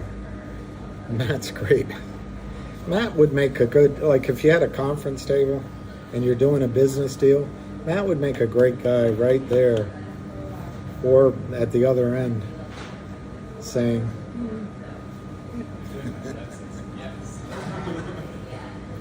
in other words, doing the thinking. Or I'm going to try to get quotes if I can. Real-time quotes for you.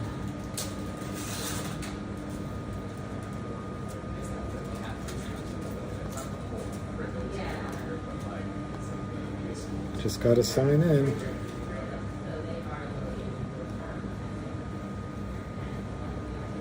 You know what's weird? What's really weird is that nasty guy has stopped for the last 2 days. And it leads me to wonder if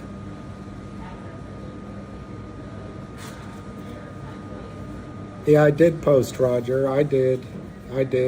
But I'm going to try to get better pictures. I'm going to try to get better pictures at the SEC. All right, 106 on GTII.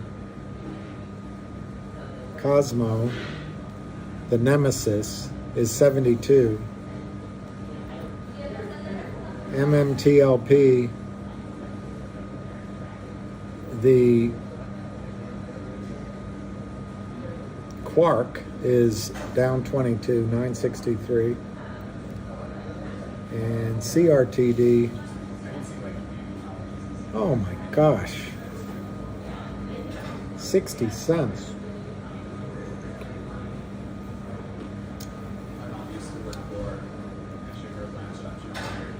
I never would have thought Red Lakes. Never would have thought Red Lakes. Josie, we got to get out of here.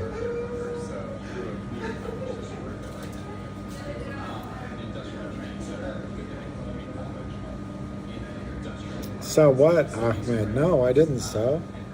Oh, COSM. I'm not. I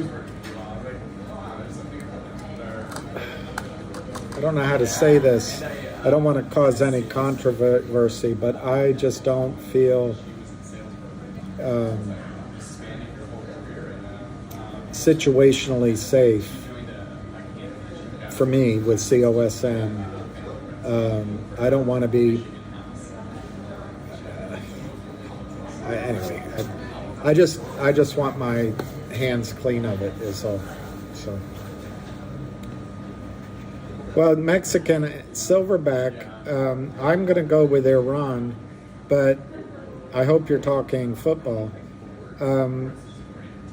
But I didn't see the Saudi game. That sounded amazing.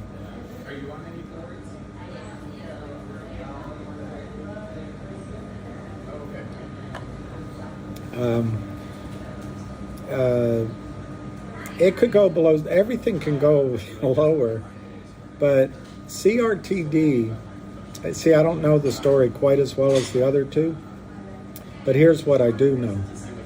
CRTD has already announced Upstream, just like a GTII, a dual listing, and so they applied for it, begun the process.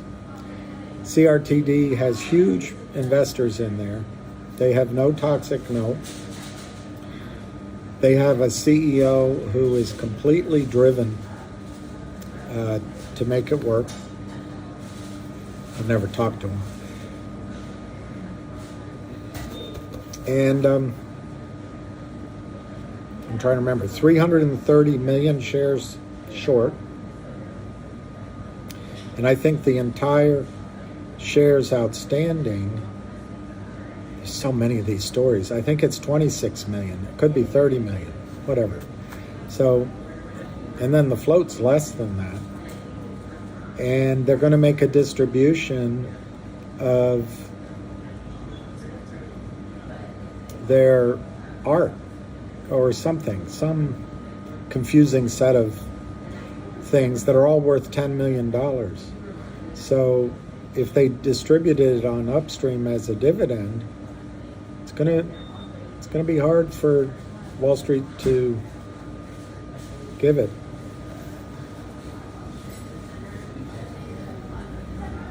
No, Iran, okay. So I don't know. I don't know football.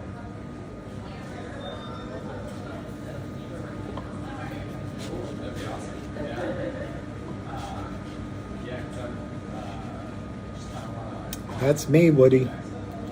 Couldn't describe me better.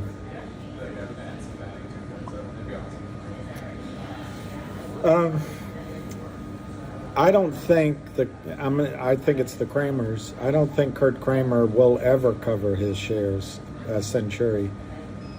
I think it has to be a situation or a combination of situations where he's arrested or taken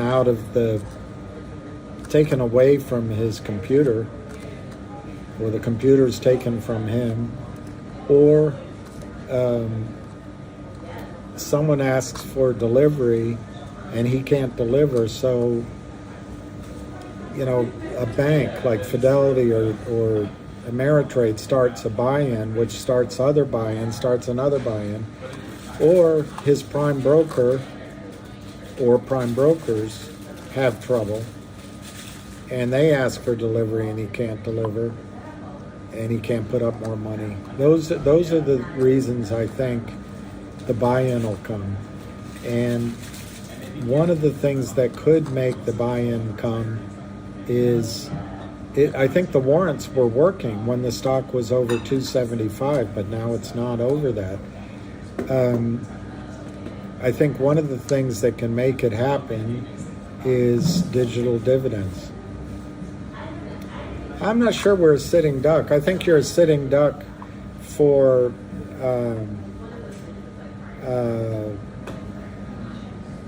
one or two more days, because somebody here laughed at me that it sounded just like AMC. I'm sorry, it sounds the same, but there is a definite tax loss strategy that happens around this time of year, which involves selling shares. So into that, maybe the Kramers are having luck selling shares. But to me, this massive sell down is, they've been successful so far. And he's reduced his margin call dramatically. But I think it's also a sign of desperation. Oh, Ramona. My Sharona. Ramona just Googled it. It's on the Upstream site. The listing process is divided into 4 stages and can take 36 to 65 days based on review of the application and 36 is a month, 65 is 2.5 months. They started a week ago. So the best case, I guess, is it could be done by the end of the year. The worst case, I guess, is it could be done by the end of January.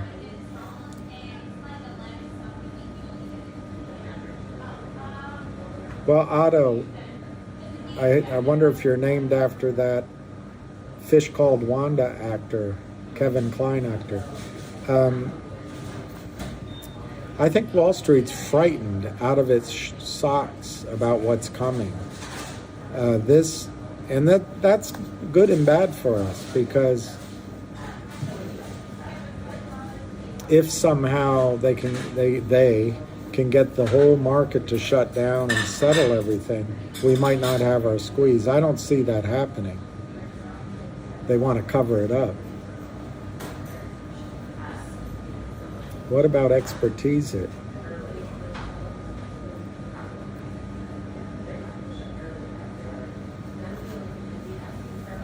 That's it, Max. They can't. Nobody can. That's what people don't understand. It might just speak to I don't know Lou's background. Maybe he didn't. I thought he worked on Wall Street, but maybe I don't know. But it's like a confessional. The priest can't tell your sins to anybody, or it's like a client privilege, lawyer-client privilege, or it's like a psychiatrist can't tell your secrets. It is just sacrosanct that insider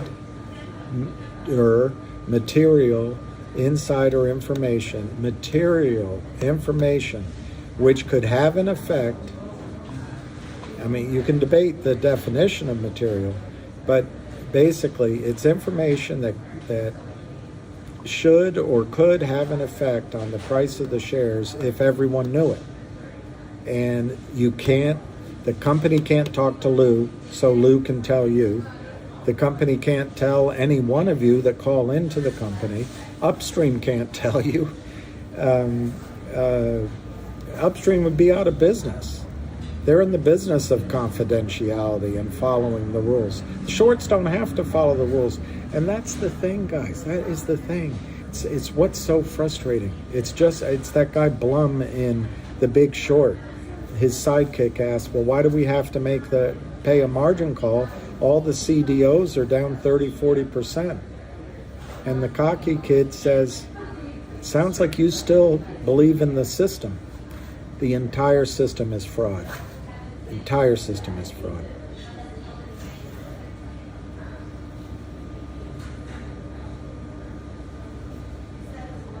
Well, one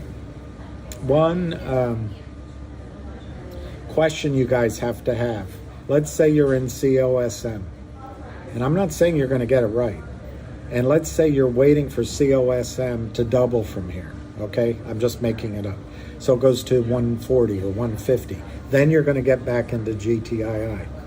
Okay, but what if GTII is $3 then? It's $1 now. What if GTI is up 3 times from here while COSM only goes up 2 times? A different way of thinking about it is, you know, right now I can spend 1.5 COSM shares to buy 1 share of GTII. If I wait, sure, maybe COSM might be worth 150, but GTII might be 450. So I'm going to have to spend 3 shares of COSM to buy 1 share of GTII, even if COSM goes up. So if your strategy is to convert profits from COSM into GTII, you got to remember GTI is not necessarily going to stay at $1.08. So it's your decision, but making the swap over while GTII is down might mean you don't need so much of a profit in COSM to make that a wise swap. I don't know. What? People bash Lou so much. The bigger pusher of GTII are Ham, Avid, and Will. But somehow people blame Lou. I'm not pushing it, Ms. Eve. I'm not pushing GTII. And if you need to get out, get out. I'm not pushing it. I believe, Ms. Eve, if you're in it for a trade, I think you already missed your chance to get out higher, so you might as well buy more now and trade out when it goes up. If you're in it for a long-term investment, you have a decision. It didn't work, I'm going to get out, or I'm going to add to my position, or I'm going to hold. But if you're in it for the short squeeze, which is what my only goal, Ms. Eve, was to help people get through the FUD so they didn't sell out at 75% down. But I started that on the last collapse, not on this collapse. And unfortunately, FUD is prevalent right now. Fear, uncertainty, and doubt is prevalent. And I guess people are going to sell. And I can't, it's not my decision. And I'm not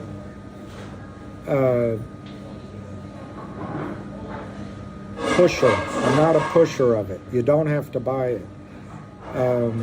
I am trying to give you what I think about it.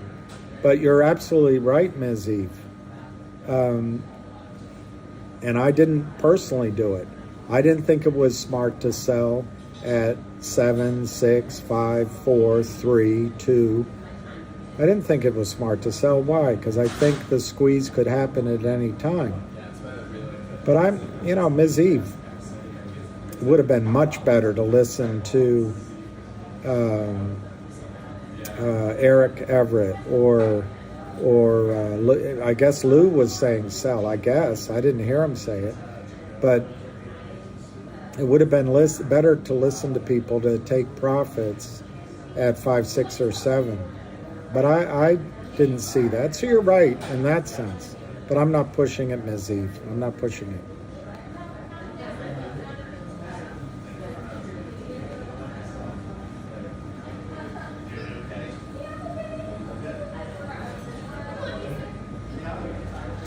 Hey, Deborah. I mean, look, guys. And somebody just says here he wants to have 100,000. If I had gotten out at 7 or 6 or 5, or even just at 250 the other day, I could double up my position. So I'm an idiot. I will admit to Ms. Eve.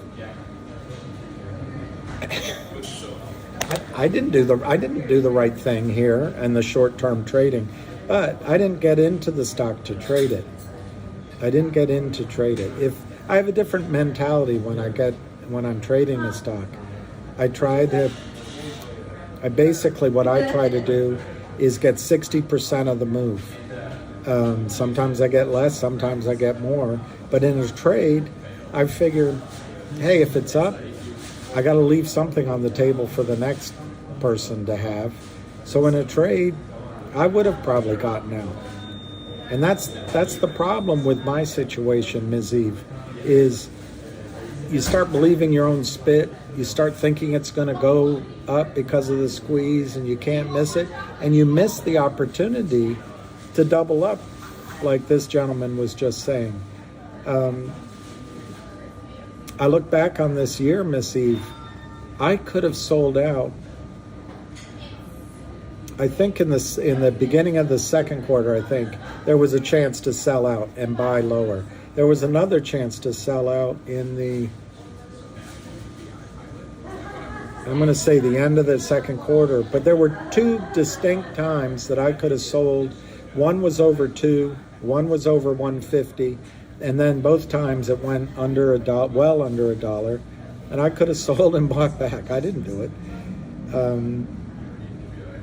This run up, we all could have sold some at 8 or 7 or 6. I didn't do it.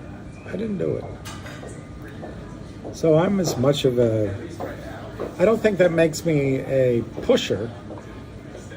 Probably just makes me dumb and dumberer.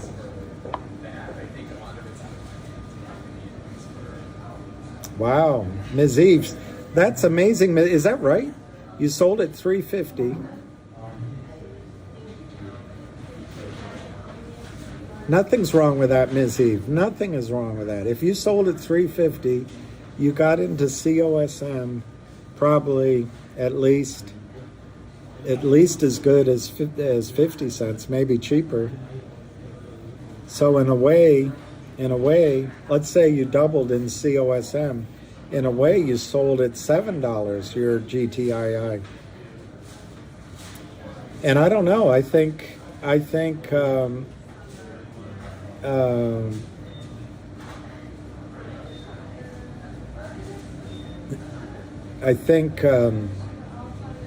if I had sold out a GTII at 7, I'd be buying back right now. But that's a good trade, Ms. Eve. I'm impressed. It's a very good trade. I didn't have the courage to do it. I didn't have the courage.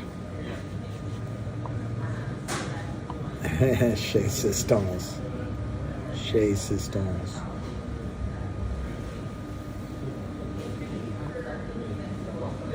You know, when I was training at Merrill Lynch, my sales manager was a Vietnam vet, tall guy, and wow, Michael, see, you guys are you're doing a lot better than I am. Those are good trades. Anyway, he's Fontaine Smoller from Tennessee. And what was the story I was about to tell you about what Ms. Eve just did? Can't remember right now. Oh, no, it wasn't Miss Eve. It's what I just saw. Look what I just saw. Lou versus Wall Street. Just wait until after GTI and COSM. Fontaine used to tell me, because we'd have these weekly, daily meetings. How many calls did you make? How many people you talked to? Did they say yes or no? And he would always say, even if people don't take your idea, always leave them with a reason to come back to you. Always let them think that you have a better idea next time. That was salesmanship. And that's what I'm impressed with Lou here. That's pretty good. Just wait until after GTI and COSM. I don't know. Who's the Zippa to do?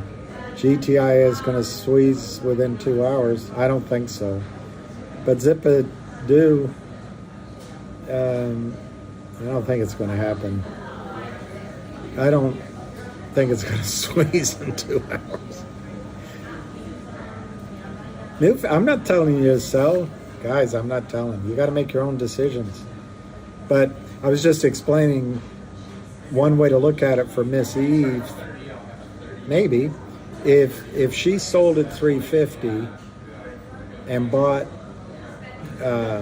Cosmo less than 35 cents, and now Cosmo is at 70 plus, it's almost as if she sold her GTII at 7.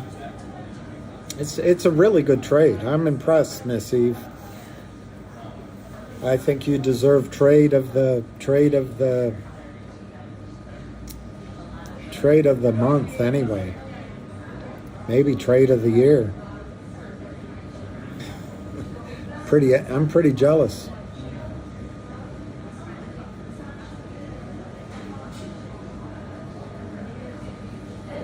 Exactly, Jay Roach. Except Jay Roach. What the Kramers really want is that we don't buy while it's down, and they want us all nervous and scared, and there's weakness. But the odd thing at Jay Roach, is it? Yeah, Jay Roach. The odd thing is, hey Zizu. The odd thing is the Kramers want you to sell, but they're not buying. They're just selling more. So what's happening when you sell, right now anyway, it's going from your hands to strong hands, new buyers that are willing to wait. By definition, they're buying now, so they must be thinking about it going up. But the Kramers aren't covering. So it's a weird dynamic.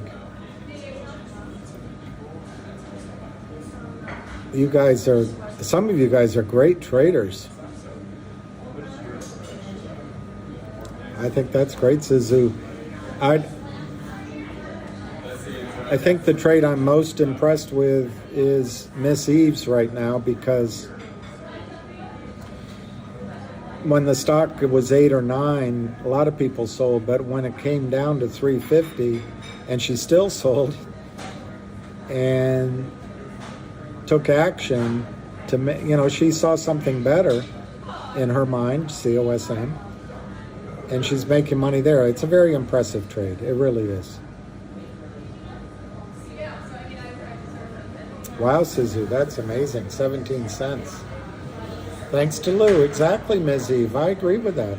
I've always said, Lou, in my opinion, told you guys to get into COSM somewhere around 18 cents. It's pretty impressive. Pretty impressive. That's a good trade too. D60, 38 cents to 68 cents. No, I'm going to wait. I've got 15 minutes to go see the truck, and I'll probably, I know, I suck. I didn't do a trade like that.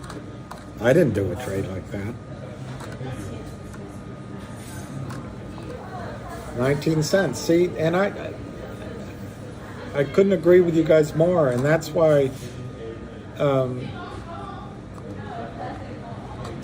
anyway, I don't want to get in the whole Lou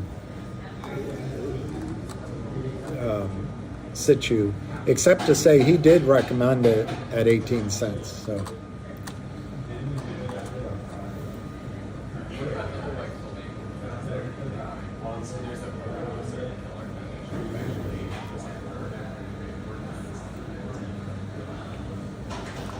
yeah, I think I've been fearful.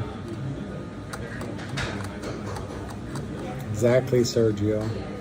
Perfect trade, pop culture. Buy it at 35, sell it at 58. Leave something on the table. Big squeeze, I'm jealous. You bought in at 0.07.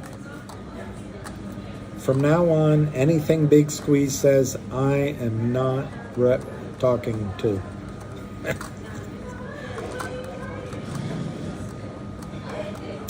I don't know how low GTII can go. Remember, I didn't think it was going to go below 1. Actually, that's not... I think on one of my videos, which one was really long, I think I did point out that there was a little gap down at around 89 cents. And I think I might have said that it could spike down there. I don't know what had happened today. I don't know what the low was. Let me look. But anyway, basically, I didn't think it was going to go below $1. I didn't think CRTD would be at 62 cents. But what goes up must come down, said Werner von Braun. All right, so GTII is 105 and it went down to 92. That's pretty close to 89 cents.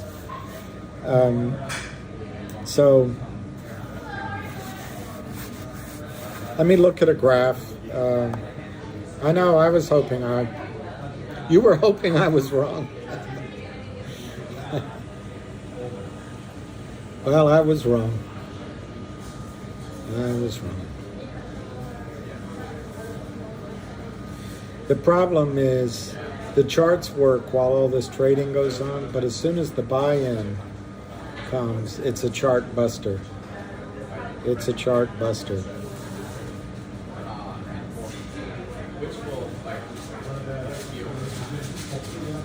Yeah, see, I'm pretty sure. Oh.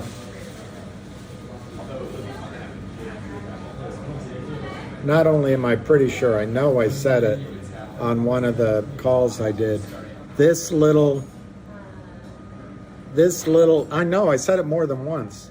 This little right here, this sort of gap, because you could argue that there isn't a gap with the two spikes. But if you ignore the two spikes, there's a gap there. And I said that on the calls, I said, I'm scared of that, but it could go down there. And I guess that's what happened today, almost. It's not even there yet. It's not even there yet. It's really at the bottom here, so it's discouraging. It's not a great looking chart. Do you think that's a great looking chart? You see this right here, this little pancake of volume on Friday? They shorted it down here, all with fraudulent volume. And in my opinion, they covered a lot of it there to give each other profits. And then that was what Monday was about. And then today's here.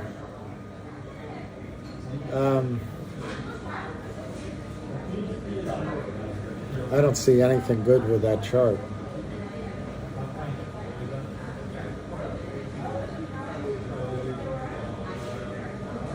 I don't see anything. I don't see anything exciting. What I'm afraid of with that chart is time. It's going to need time to recover. That's what I'm afraid of.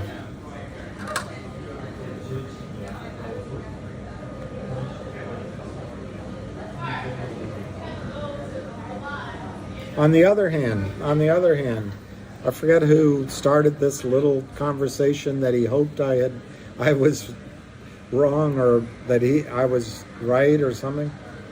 On the other hand, if you draw a line,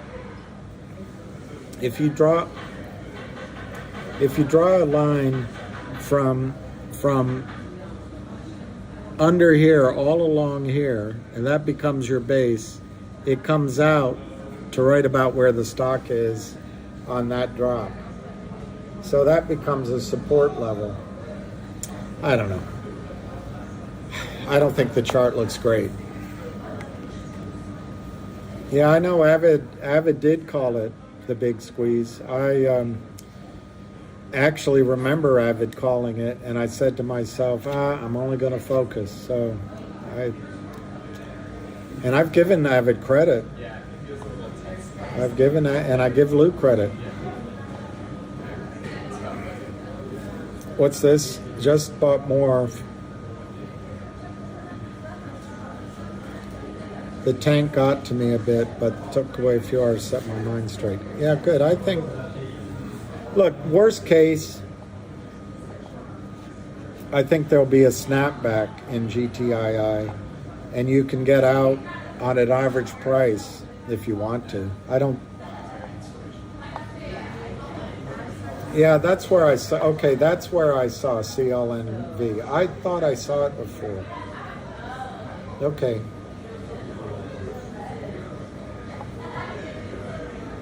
Yeah, the number's out there.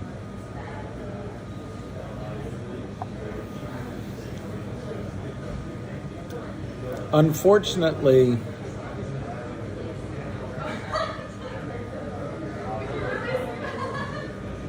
I don't think the stock.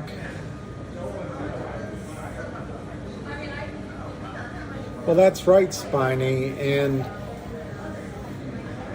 a less honest person might invest and then tell people to get in. I don't know, but I think he's told you when he gets in. I think I don't know. I don't know. And it doesn't matter. You know, it doesn't matter if you buy it at 6 or at 12 or at 20 or at 30. If you take a profit and it's a nice trade, what is it? Sapa, I agree with Sapa.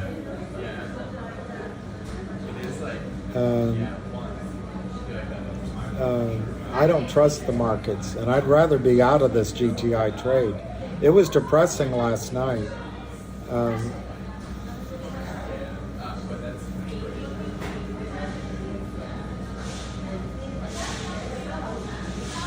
What is TDA? Toronto Dominion?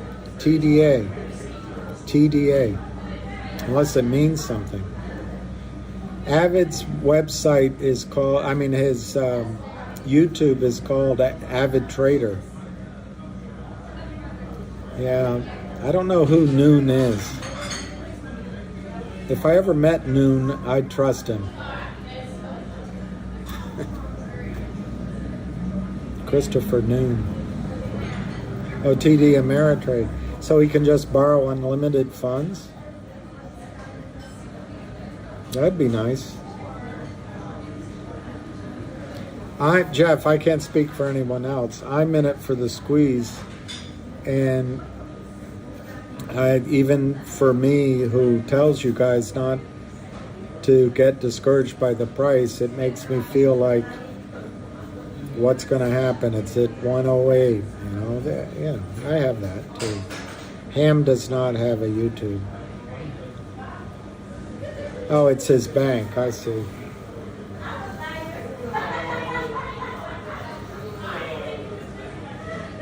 Yeah, I'm down, Sapa. I'm down. But I think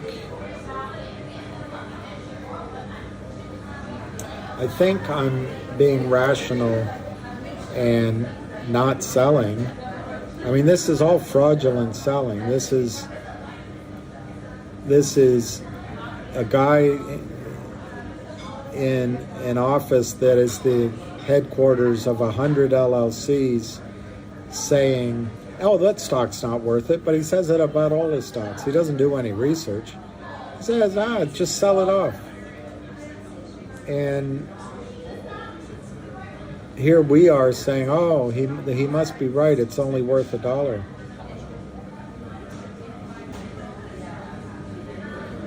It's not a team sport, and it's a lot like, well, CLNV, now that you guys are mentioning it, I'll go look at it. But my real thought is, I think the stocks which have the most due diligence on and the most certainty are where the whales are swimming, and that is CRTD, FNGR, and then GTII. And the advantage of GTII, you only have one short, unless somebody just joined in recently. And it's not complicated.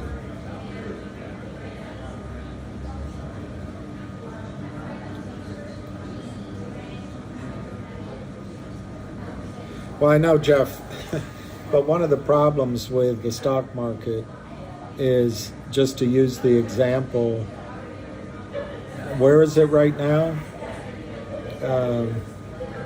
All right, in about 6 minutes, I'm going to go over to the truck.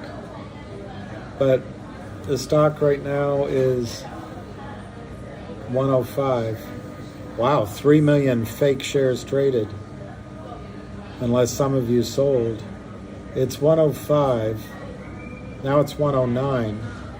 But so let's say that you bought it at 220 or 225 or something. You're down 50% on your money. But the weird trick of the market is for this stock now to go to what you paid for it, it has to go up 100%.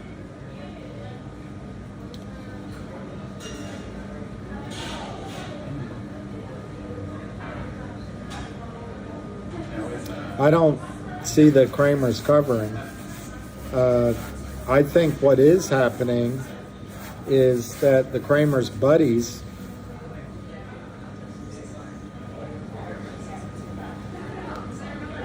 to overwhelm the buying, because remember, whales were buying in on these days. Whales bought on one day 650,000 shares, on the other day 500,000 shares or more.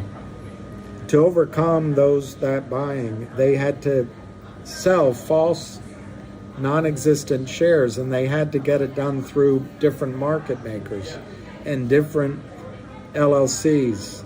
Calling a buddy, hey, can you sell 100,000 for me short? I'll guarantee it. And so they all did it together. It's like hyenas attacking a carcass. They all did it together. But then down here, in my judgment, right where that pancake is, because if you go down below that pancake, look how much, it's a lot of volume. The third highest red line here is where this pancake is. I think that's just illegal crossing of shares in order to make the people that shorted it up here illegal profits, stealing it from the market. So in that sense, there was covering, but the Kramers didn't cover. They had their buddies make some money helping them do the bear raid. Yesterday, while I was watching it, look how much volume there was. That much volume. But yesterday, in the first sort of 20 minutes, they turned off the OTC markets list of time and sales, and they did about 600 to 1 million in trades that you couldn't follow, you couldn't track. It's hidden. Why?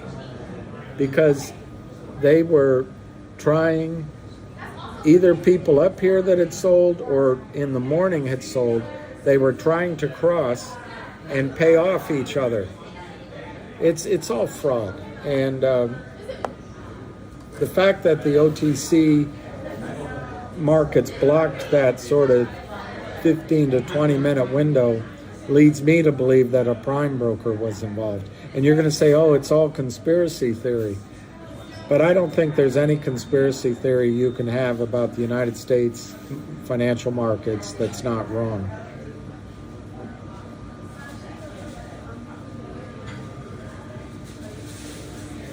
Look, there's no upside in me making any comments on what Lou does. So,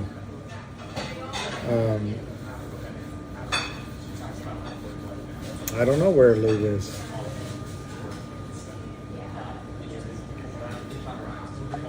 Collectively, you guys, as a group of investors, it's a very powerful thing that you are. And if you all decided to go buy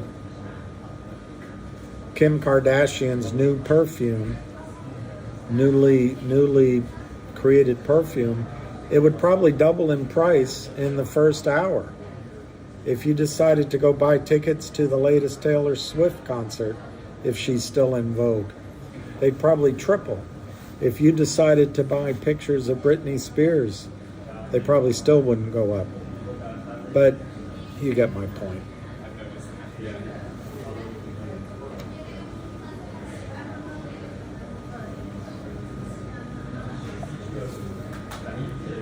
Kimmy, I can't name one. I can't name one in the long term, but there are examples of short squeezes in the short run that made retail a lot of money. Yeah, I'm going to go on amazing. 1 minute.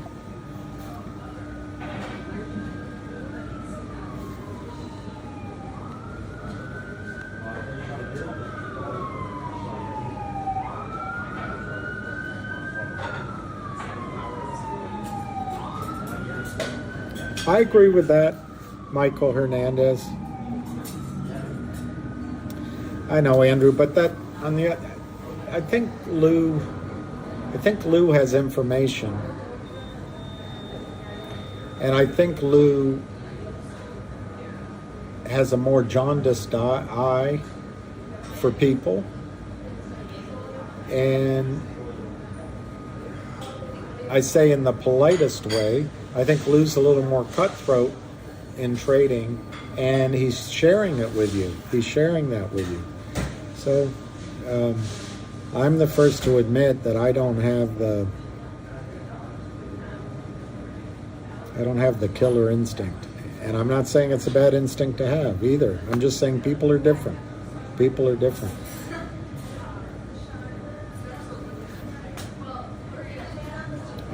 Chez Sistance, I can't even believe that I have, but I guess it's the color of my hair. I don't know if he's going to have a call. I hope so, because I'm tired of listening to myself. Talking to myself because nobody's home.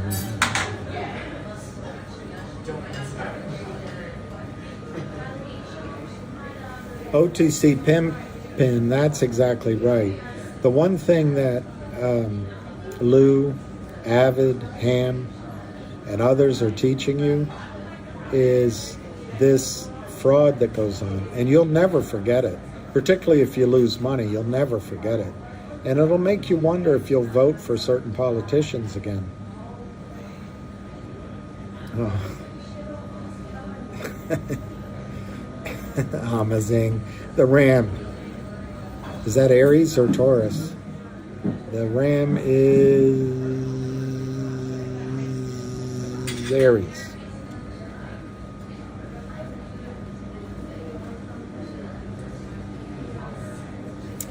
Look,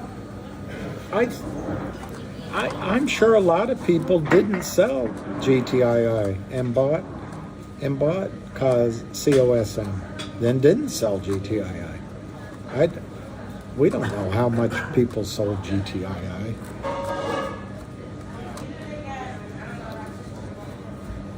The Ram is Gemini? That's like John F. Kennedy, Bob Hope, Donald Trump, Novak Djokovic, Rafa Nadal, all of my girlfriends. Bull is Taurus. See? Yeah, people didn't sell GTII. I just think it was unfortunate timing, and it's also unfortunate timing that everything's going at once. And the other thing that's unfortunate, you guys are in 2 or 3 positions. What's unfortunate is they all trade the same. I'm not talking about COSM. I'm talking about the 3 musketeers. They all seem to trade at the same time. The Ram is Taurus. I know the Gemini are twins. Yeah, see, people didn't sell GTII. So it's all a bunch of worry for nothing.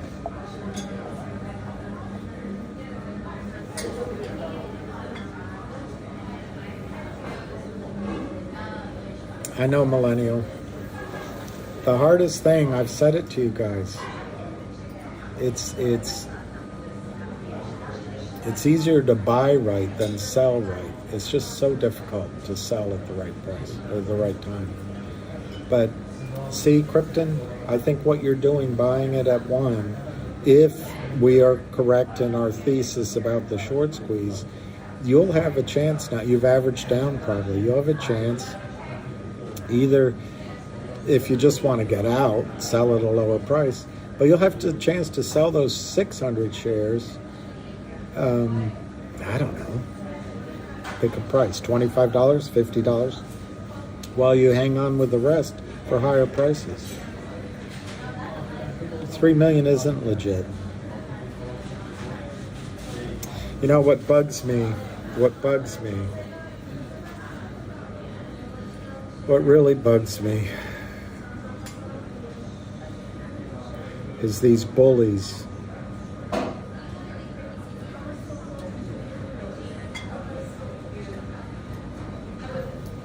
These bullies predicted they'd get it.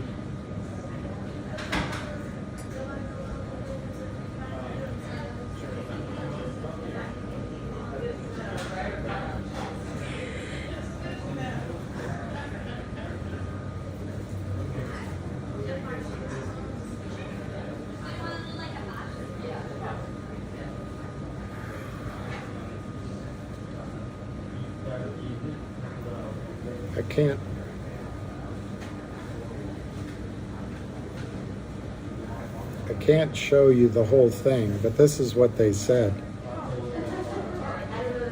to the other day. I told you it's going under 2. It's now headed under 1, where it should be. Nice people, but they knew. And then he sent a picture of a man's, private parts. But they knew they were going to drive it down. They knew they were going to drive it down. Yeah, exactly. Because they control the market. All right, so I'll give you the prices, and then I'm gonna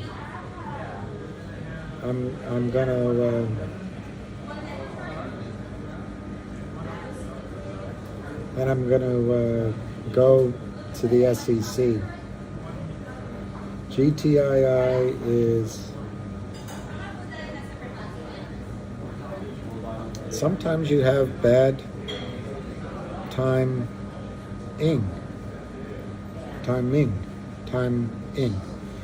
97 cents on GTII. Very destructive, guys, very destructive. CRTD, 61 cents. The other dynamic that's going on is this is the last days of the month. And for a lot of people, it's the last days of the year because December is slow. So they're just trying to get that last print, the account statement. They show their investors, they show their banks, they show their lenders under, showing that there's not a big problem.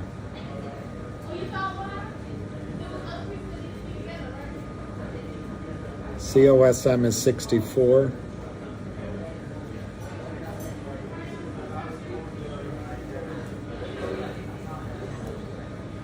And MMTLP is 973. Let's see, there you go, Bill Young. There you go. All right, everyone's looking at me like I'm a loony.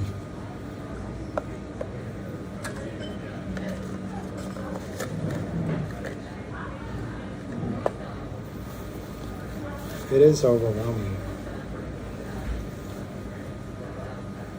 Can't deny that. It is overwhelming.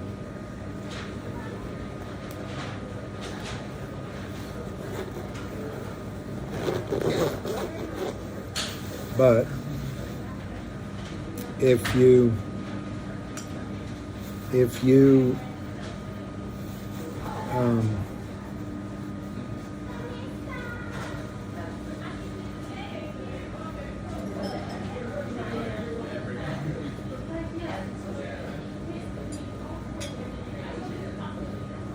I don't know. if you still believe in the short story, it hasn't changed. But they're very powerful. They're very powerful.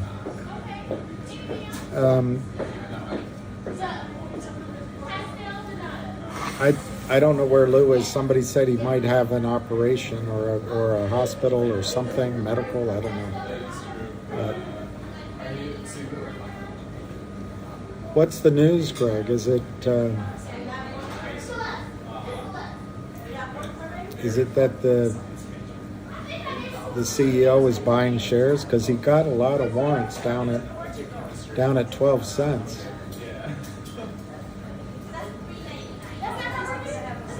Yeah, Corinian. Okay, I'm going to go take some pictures at the SEC, and I don't know. Maybe I'll come back down at 3 o'clock or not. I don't know. But he and Blue said they were going dark because we're into their... I don't know. I didn't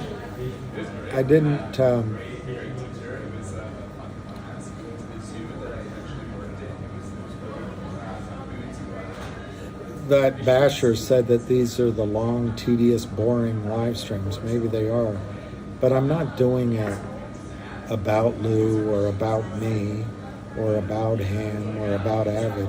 As a team, I'm doing it for everybody as a team, but I really just want you guys to make money. And I know right now this thing has crashed, and there's no question it's all manipulated. But you know, the Chinese symbol crisis, it's bad, but it's also opportunity, and there's a chance to buy more. COSM is up. I know you can wait in the trade of COSM for it to go to 1 or 2, but right now you could also maybe, it's all up to you. But I know that to be able to buy under $1 of GTII is pretty amazing.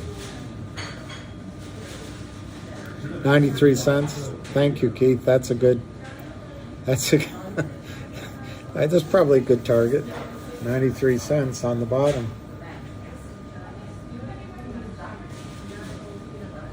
Well, Bill, I'll try not to. I'm trying to see if there's a future doing these kind of things, maybe making other recommendations, but I don't want to be included in the description of pump and dumper. That's not what I'm trying to do, and I just don't want to think of myself that way. I'm fully. Let me just go back to that one. Fib retrace 618. Why aren't I buying if it's such a big deal? Well, I did buy 1,000 shares yesterday, Fib, but I'm maxed out. I didn't sell higher, so I don't have money to buy it now. But I did buy. It was only 1,000 shares, but I did buy yesterday, and I bought a tiny bit of CRTD. I overpaid as usual. Yeah, I bought CRTD, and I bought more of CRTD than I bought of GTII because I don't know why. I'm just trying to balance. But I overpaid for both. I overpaid for both yesterday. Yeah, they're whales buying both. Yeah, that's exactly right. That's sweet, Bill Young. That's great. Save pop culture. That's a great post.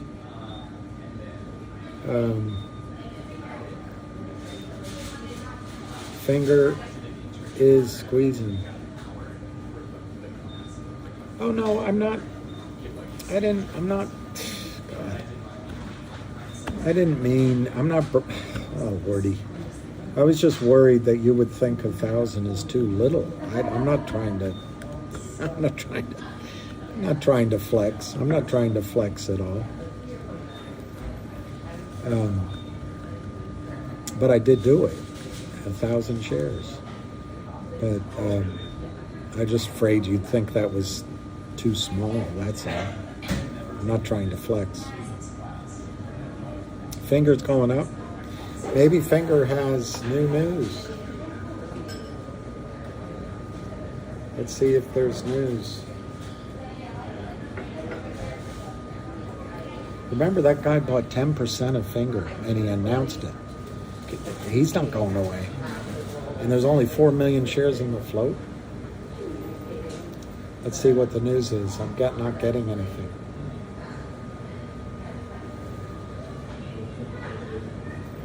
No news. All right. Okay, I'm gonna flex and say I'm gonna go with the truck to the SEC. Well, I've learned a lot from you guys too. And you know what helps?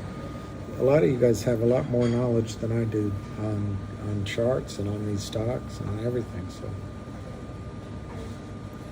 what else can we do to get this to squeeze? Well, I'm going to go take some pictures at the SEC, and then I'm going to write those letters I promised with a petition.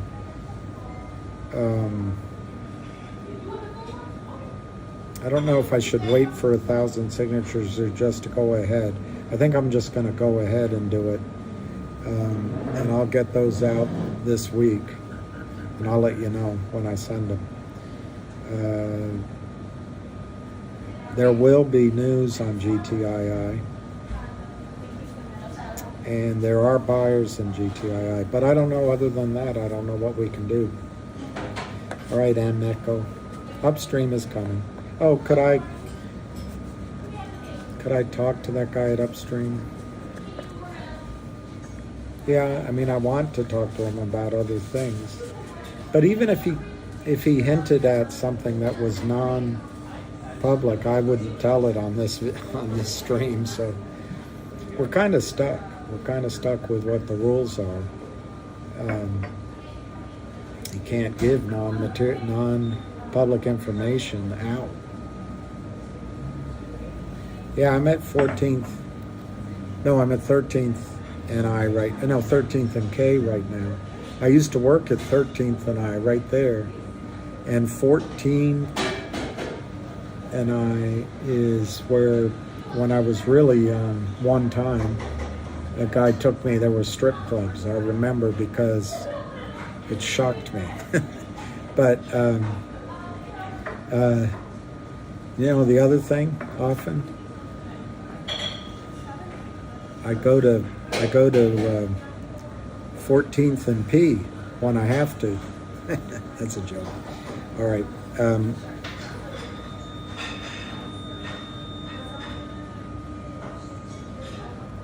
Gordon Mack says the stock is going to crash and burn while waiting for Upstream. Somebody needs to speak on it. Well, Gordon, I mean, to the extent I can speak on it, we're not waiting for Upstream. We're waiting for the audit to finish. And I forget the name of the group, piece, some long name. But that audit is a third-party audit. It was organized by Wildfire, not by GTII. And once they finish that audit, which is promised before year end, but it could take longer, you never know. But it could be soon, anytime. Once the audit's finished, the merger's complete. You've got a law firm merged in with $100 million revenue backlog, and immediately you get the ability to go forward with an Upstream digital dividend of a law firm coupon. You can't do it before the merger. In terms of the dual listing, all of the companies have to go through. Somebody just posted it, so it's not my numbers, but it's on the Upstream website. It takes a minimum generally of 36 days to 64, I can't remember, but basically 1 to 2.5 months is the typical time frame to get the process completed. Regulatory, crossing I's and dotting T's. They started on November 18th. So add a month to that, add 8 or 9 weeks to that. That's the time frame. And there's nothing to be done to get that to go more quickly. And you're right. In the meantime, the Kramers are taking the advantage to create absolute anguish by driving the price down with fake, phony, false, counterfeit shares and manipulating the price. It's all illegal. It's all illegal. But the flip side of that illegality, the flip side, is that's where the short squeeze comes from. So I don't know. I don't know what to say more than that.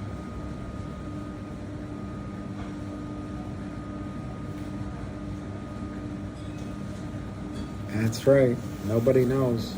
It is under $1. It is under $1. So anyway, guys, it's 12:20. I'm going to look, when these turn around, you're going to wish you bought them down here if they turn around. But the point, I guess, you all are making is they could go lower first, and that's always true. So it's just less. It's just less. James says he told me it was going under 3, then under 2, then under 1. He just sent a text, and he's right. He said that. That's right.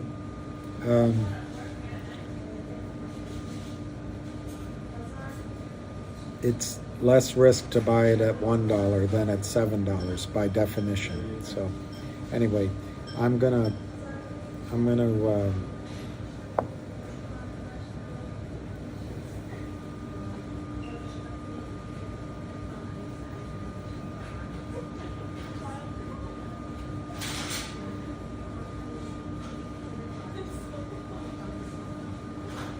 What is this, Matt? So you're calling William dumb? He listens to Lou?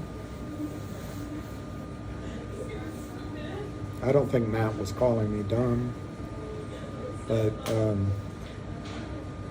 I listen to Lou on his videos, but I listen to a lot of people. But I'm not in GTII because of Lou. Obviously, if I listened to Lou, I would have sold up at, I don't know what, $3, $4, $5. Gotten into COSM, but I didn't. So, but I don't claim to be any brighter than a light bulb, a 30-watt light bulb. So, all right. Anyway, guys, I'm gonna go chase after pictures of the SEC truck. Thank you, and we'll talk later, I hope. No, it doesn't seem that crazy. Doesn't seem that crazy. Who said that? George T. It doesn't seem that crazy. But no one knows when the Kramers are going to be forced to stop selling. Anyway, guys, peace, love, and happiness, and we'll get through this together.